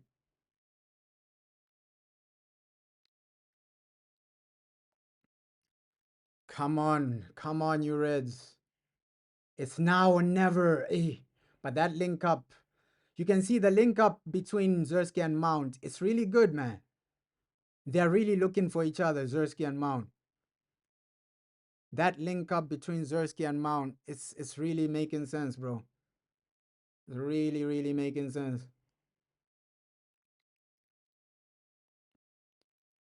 Oh, come on, my boys. Come on, Manchester United.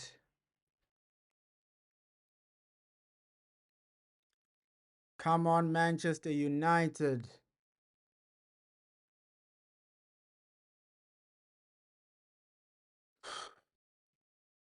Yeah, moments like this, I'm just feeling the pressure because the more time passes, yeah, Ahmad, he's had a poor performance, bro. He's had a poor performance.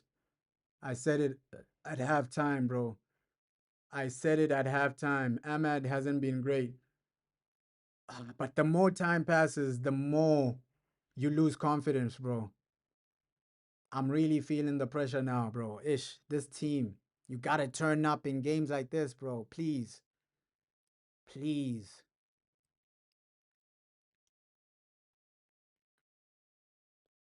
Please, United. It's now or never for these boys. Come on, come on. That's the thing with Ahmad. You're right. He's keeping the ball too long in so many moments. Oh, that's frustrating, bro. Like when you're about to build some momentum, he's keeping the ball too long from Ahmad. Come on, my boy. Diallo. Oh, we just need a goal. Ish, and I'm scared we're close to, 24 minutes left.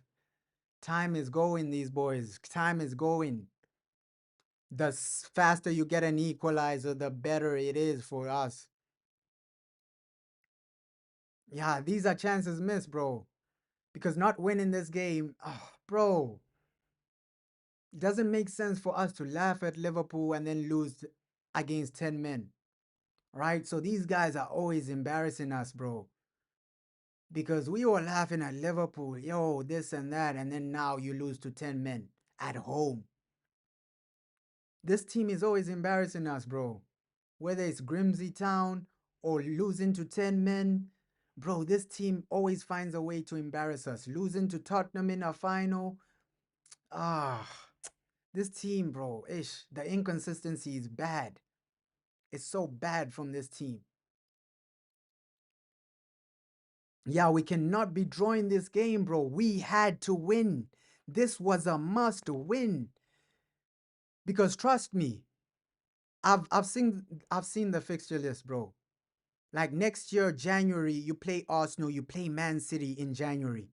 So this is the easiest period we're gonna have this season. Yeah, you're saying, come on, we need Pickford to slap Keane. Yeah, we need that. Maybe that's the only way we'll score without a goalkeeper, bro. Maybe that's the only way we'll score without a goalkeeper. We need Pickford to slap Keane. You're right, bro. Ah, this team, bro. Ah, lack of creativity. That's why, Loki, I think we still need another creative player in this team. We still need another creative outlet in this team. Because the lack of chances are scary, man. It's like we really haven't seen probably a clear-cut opportunity. Was so bad in the final third. We are so bad as a team in the final third. Yo, this team, man. This team, almost 20 minutes left, and it's still 1-0. You're still struggling like this. We waited 2 weeks just to watch this. It's not good enough. I won't even lie. It's not good enough. Oh my God. Bro, what? We are genuinely playing like Burnley right now. This is what you expect from teams like Burnley, bro, not Manchester United. This is what you expect from Burnley, not creating, not scoring against 10 men. If this was Burnley, this would be acceptable, but this is Man United, bro. These players get paid too much to be losing to 10 men. I don't, bro, these guys make too much money to be losing to 10 men. Ah, Mbuemo, man. Nobody has been good in the final third. Nobody has been good. Josh losing the ball in some moments. Mbuemo losing the ball. Ahmad losing the ball. We haven't been great, bro. Especially the final third.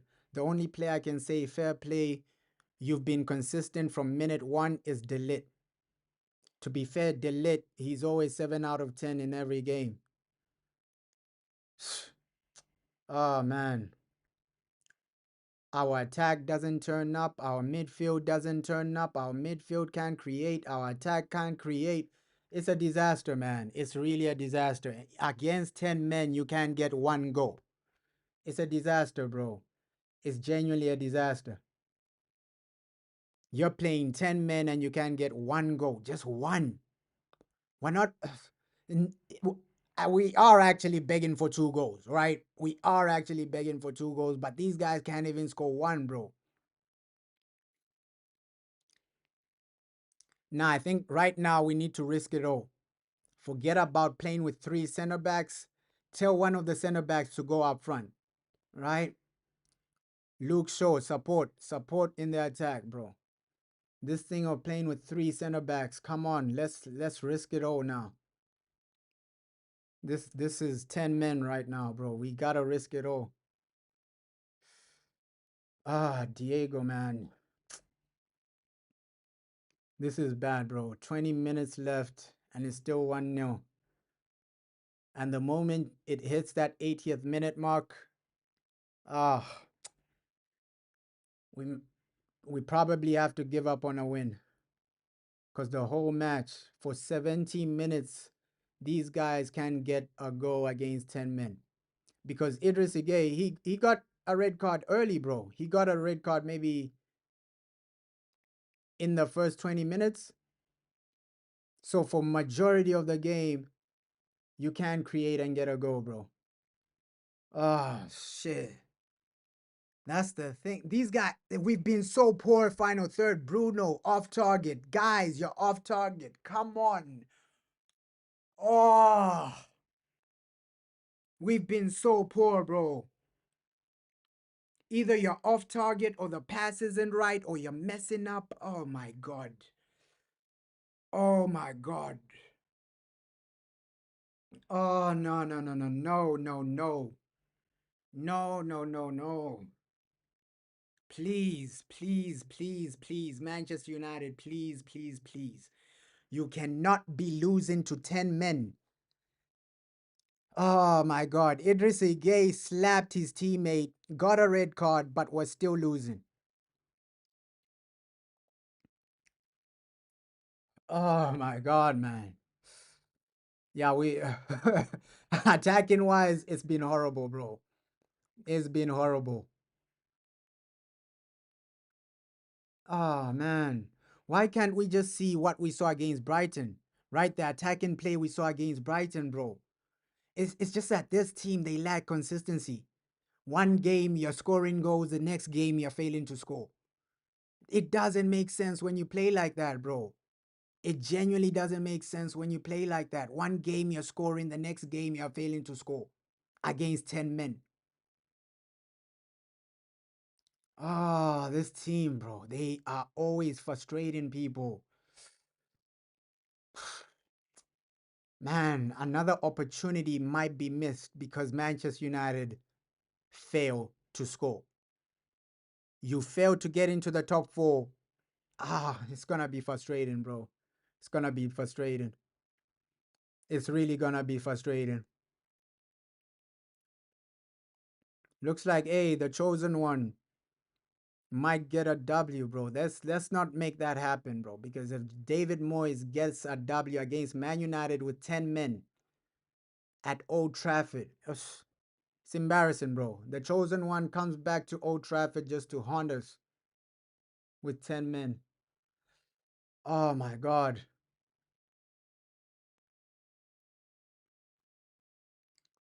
Oh, this game has been so weird, bro. Because which other game do you see like this, man? An Everton player gets a red card for slapping his own teammate. Which this has been the most weird game I've seen in a while, right? Idris Gueye slaps his teammate, they get a red card, and then we're still losing against 10 men. Ah, bro. We need to do better, United. You gotta do better. Below average performances. Like week in, week out, you're failing to turn up. You're failing to be consistent, sorry. Oh, it's not right to put fans through situations like this, bro. This isn't right, bro. Fans, we are turning up every game, turning up for every second, every moment, and these are the performances you wanna be giving people. It's not right, bro. It's not right to perform like this. Like you're failing to create, failing to score. It's not right for the fans, bro.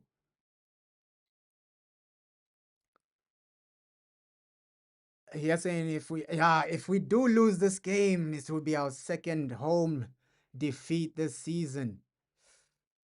Oh, bro. But looking at the context, this was an opportunity missed. Losing this game, it's embarrassing because this was an opportunity missed. You could have gone into the top four,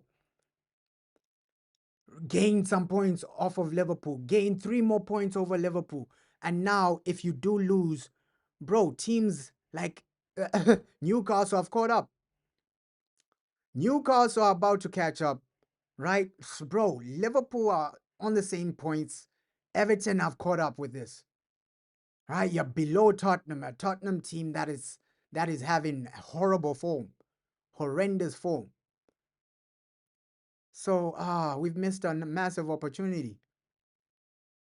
We would have gone like fifth place with this, bro. Fifth place. And now, if you play like this against Palace, they're gonna win, bro. They are genuinely gonna win. Our next game is Palace. If you play like this against Crystal Palace, they will beat us. I'm saying this right now, bro. Because Palace, under Glasner, they've been really performing extremely well. They beat Liverpool. They performed against Man City. Bro, these guys, Palace won't be a joke. Palace are a different level to Everton, bro. So that's our next game. If you lose this, Palace, oh my God, man. That's why this is probably our easiest fixture in the next 5 games, bro. Probably our easiest fixture in the next 5 games, bro. Ish. And we are failing. We are failing to win. Because next 5 is Palace, then West Ham. Bro, I think after that it's Bournemouth or Wolves. So we're not doing ourselves a favor, man, by losing this game.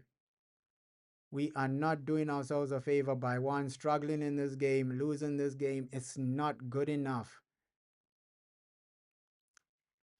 Look at that. You're reaching the 80th minute now.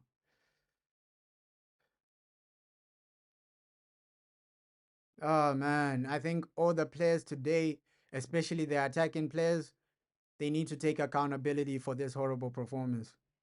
Ugh.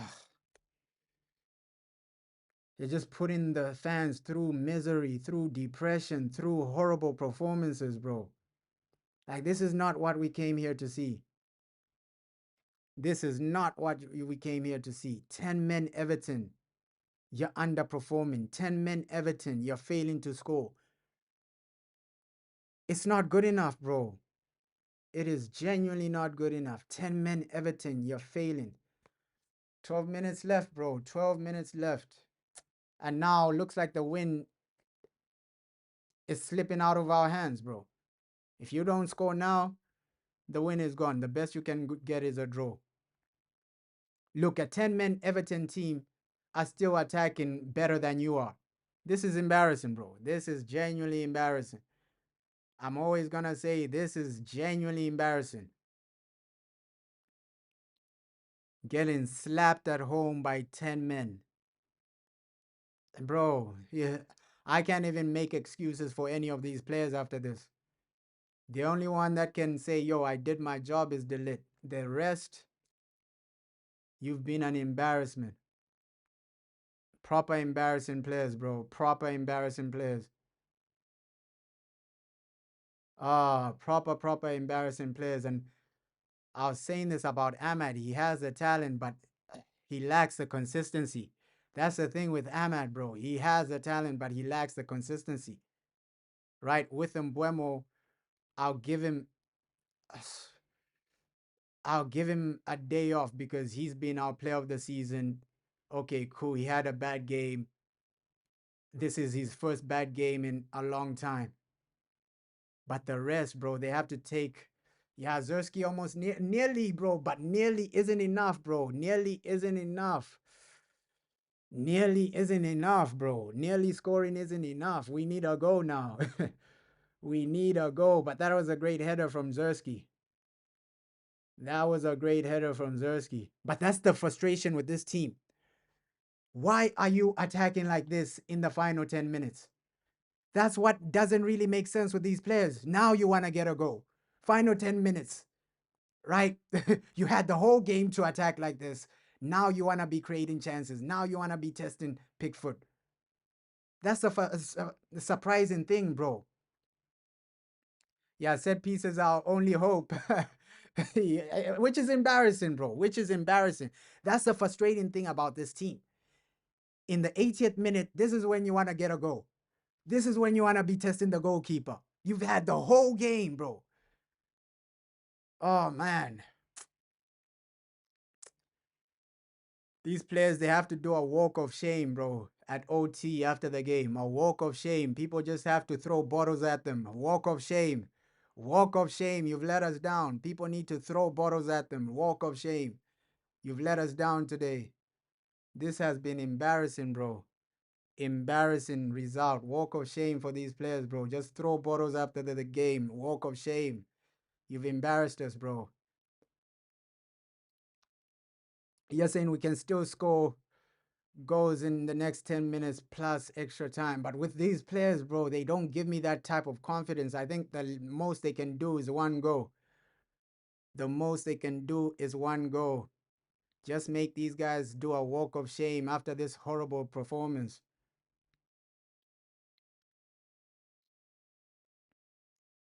Ah, let's hope they do get 2 goals. But right now, I think we've thrown the game away, man. You can even see right now, Everton are trying to do some time wasting. Taking their time here and there. They know they're almost over the line. Oh, man.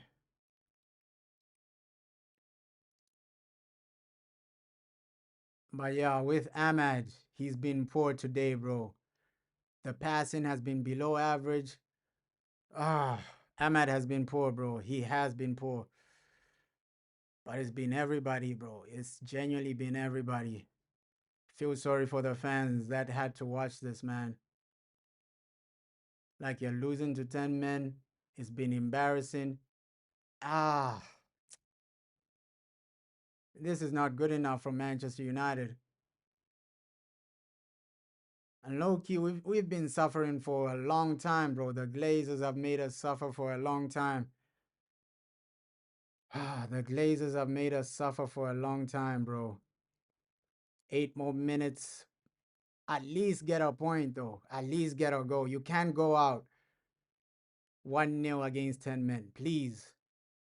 You can't go out 1-0 against 10 men. Please. At least get a goal.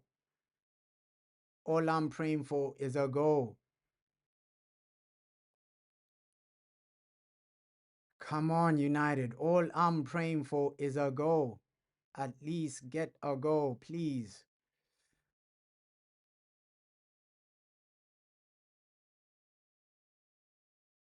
Ah, this team. Ah, they're so frustrating, bro. They are so frustrating. So frustrating. Because these are the games you should be dominating, bro. 10 men Everton at home, but you fail and fail and fail again. Horrendous team, bro. Horrendous team. Like right now, if you play like this against Crystal Palace, nothing is happening, bro. Nothing is happening. We're going nowhere if you have a performance like this against Palace. I'm saying this right now, bro.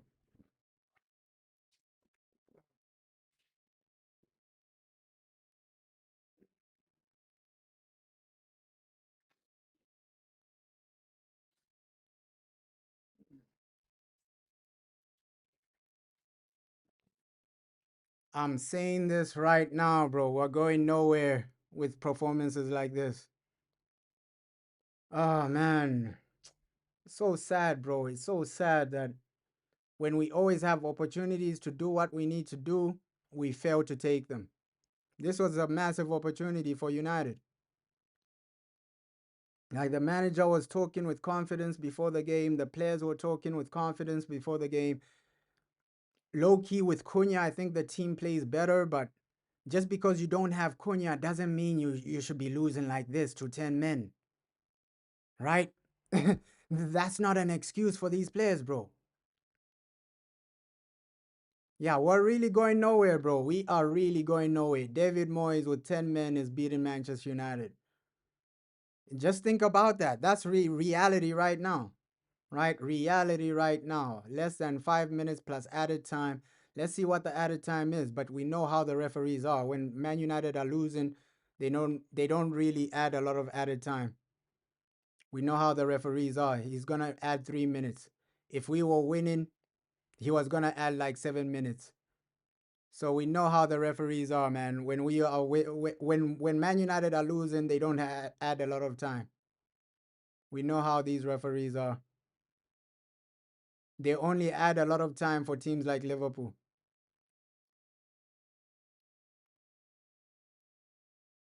Ah,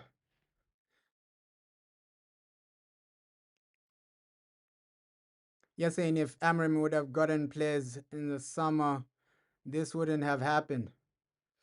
Ah, bro, I'm just frustrated that we're losing like this, man. We are genuinely losing like this is an embarrassing situation, especially for the attacking players. You can't create, you can't score against 10 men. Bro, this is an embarrassing situation, especially for the attacking players. You can't create, you can't score against 10 men. What type of situation is this? What type of situation is this? Oh my God, bro. I don't know, man. I don't know what this plays. I don't know where we're going. I thought this was gonna be an opportunity. Ah, bro, at least you still have hope. You're saying let's go Man United. At least you still have hope, bro. Let's hope they do score 2 goals. But bro, Only a few more minutes. Only a few more minutes left. Ah, but low key, a defensive masterclass by David Moyes and Everton. But also, we've been poor to create, bro. We've been poor to create. Yeah. Hey, let the man have hope. He still has hope, man. He still has hope. He's saying, let's go.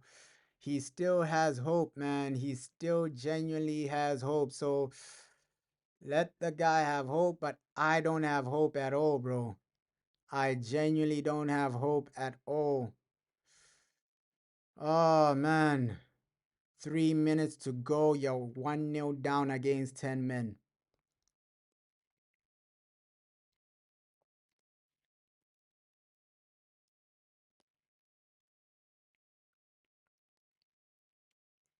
Come on. Come on, come on, come on.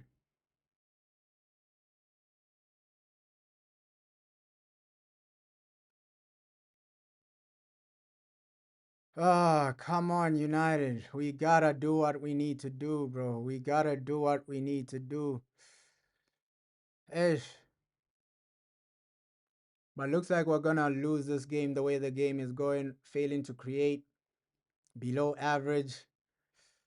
I'm frustrated, bro. I won't even lie. I'm really frustrated. When I went into this game thinking we're gonna win against 10 men, that was great from Zersky, but ish.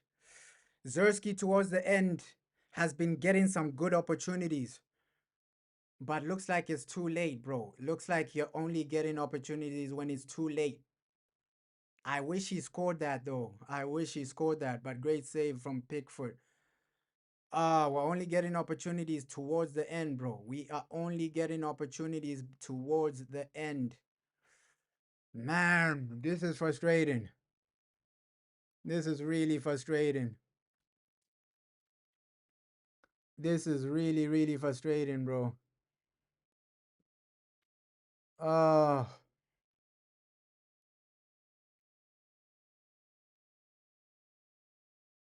come on, come on, come on.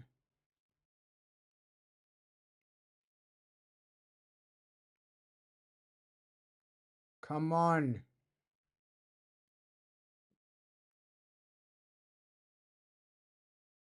This is sad, bro. This is sad. Looks like we're not gonna win this game. Genuinely looks like we are not gonna win this game. We've messed it up ourselves, right? We've messed it up for ourselves. Like that's the situation, bro. We've really messed it up for ourselves. Oh man. The one day we needed these players to turn up, the one day we needed Manchester United to show up, they failed. They failed to do it. They failed to deliver. Embarrassing, bro. Embarrassing. Embarrassing. Embarrassing. Ah, United, bro. Please. Please, please, please, please.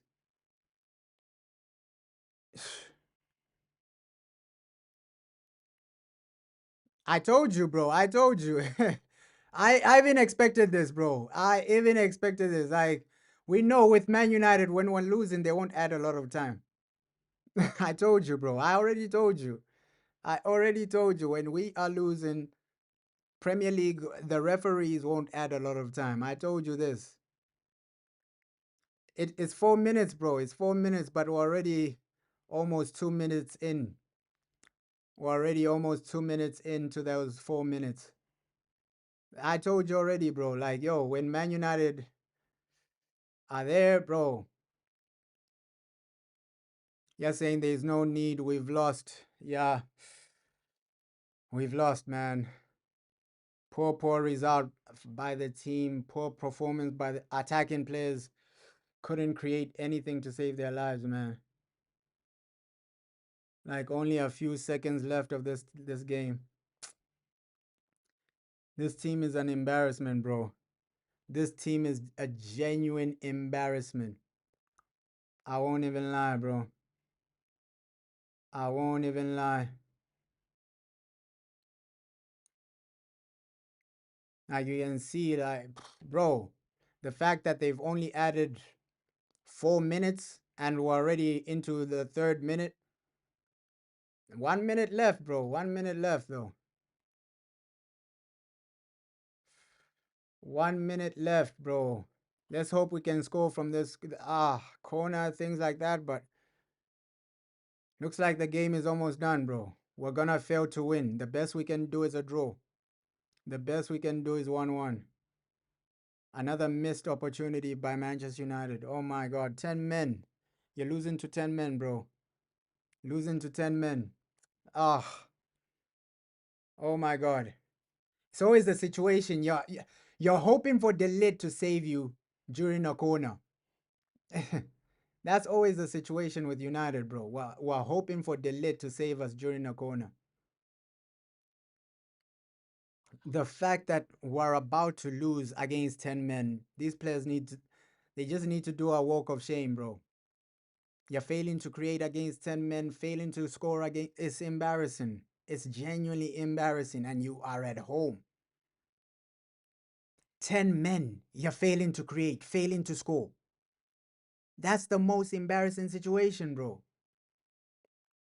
Man, look at David Moyes is going to celebrate like he's never celebrated before in his life. When that final whistle hits, the way David Moyes is going to celebrate is going to be crazy, bro.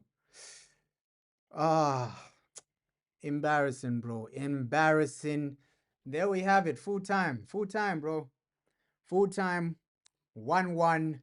The players are a disgrace. I won't even lie.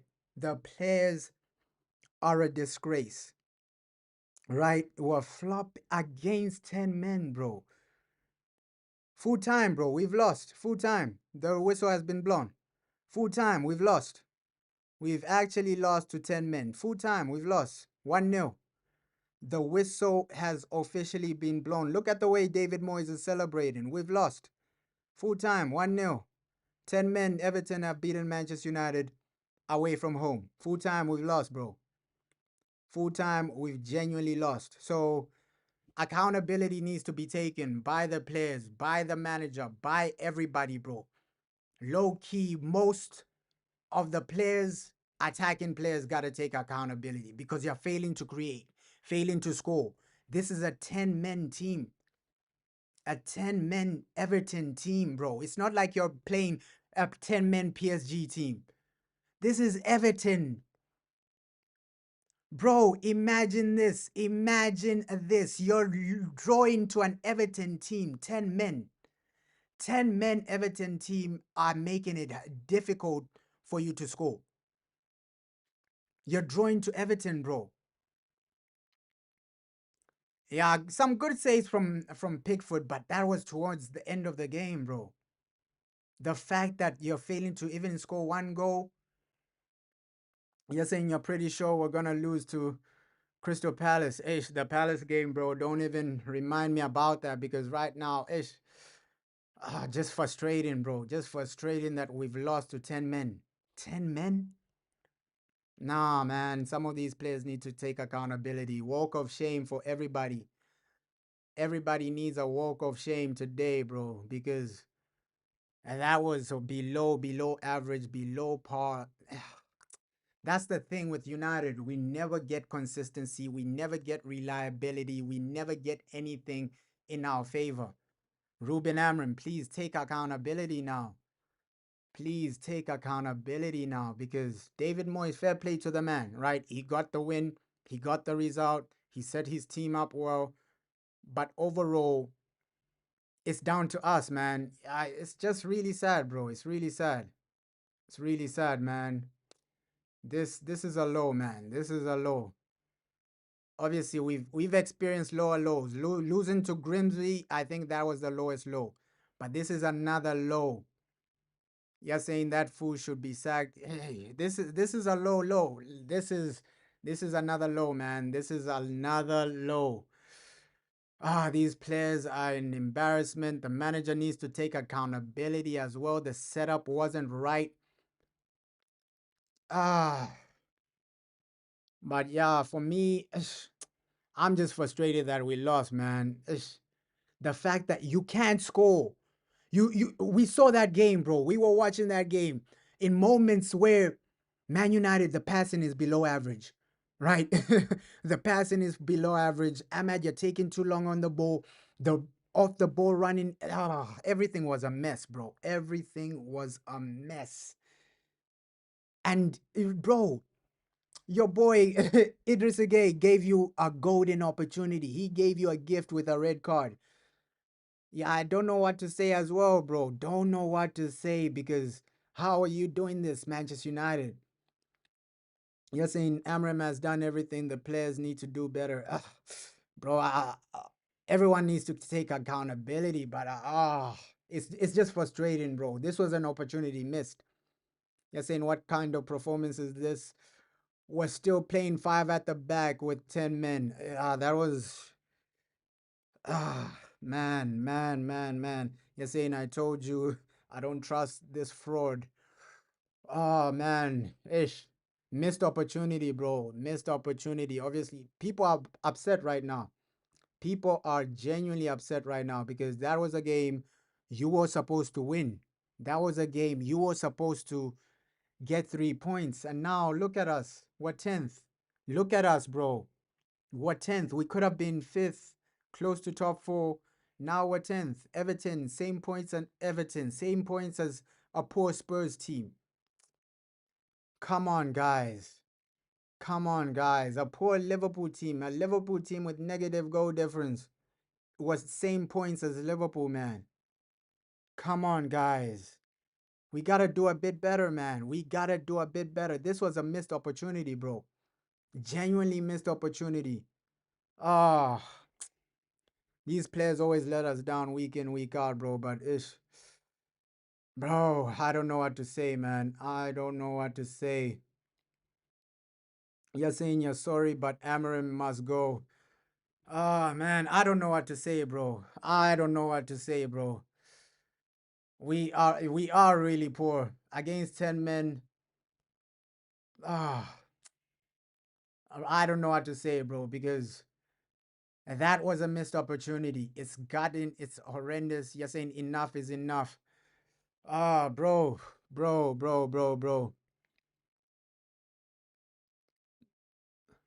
You're saying, hey, CC, Ten Hag or Ruben Amram saying, you like Kobe Mano though. Yes.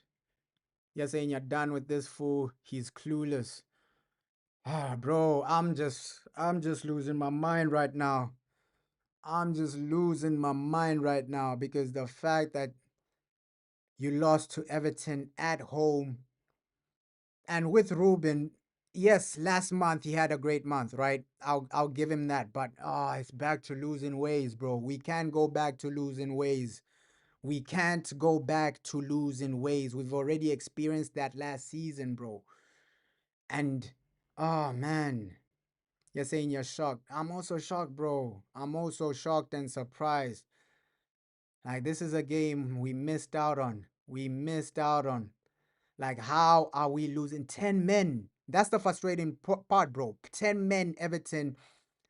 You're underperforming. You're losing. Nah, bro.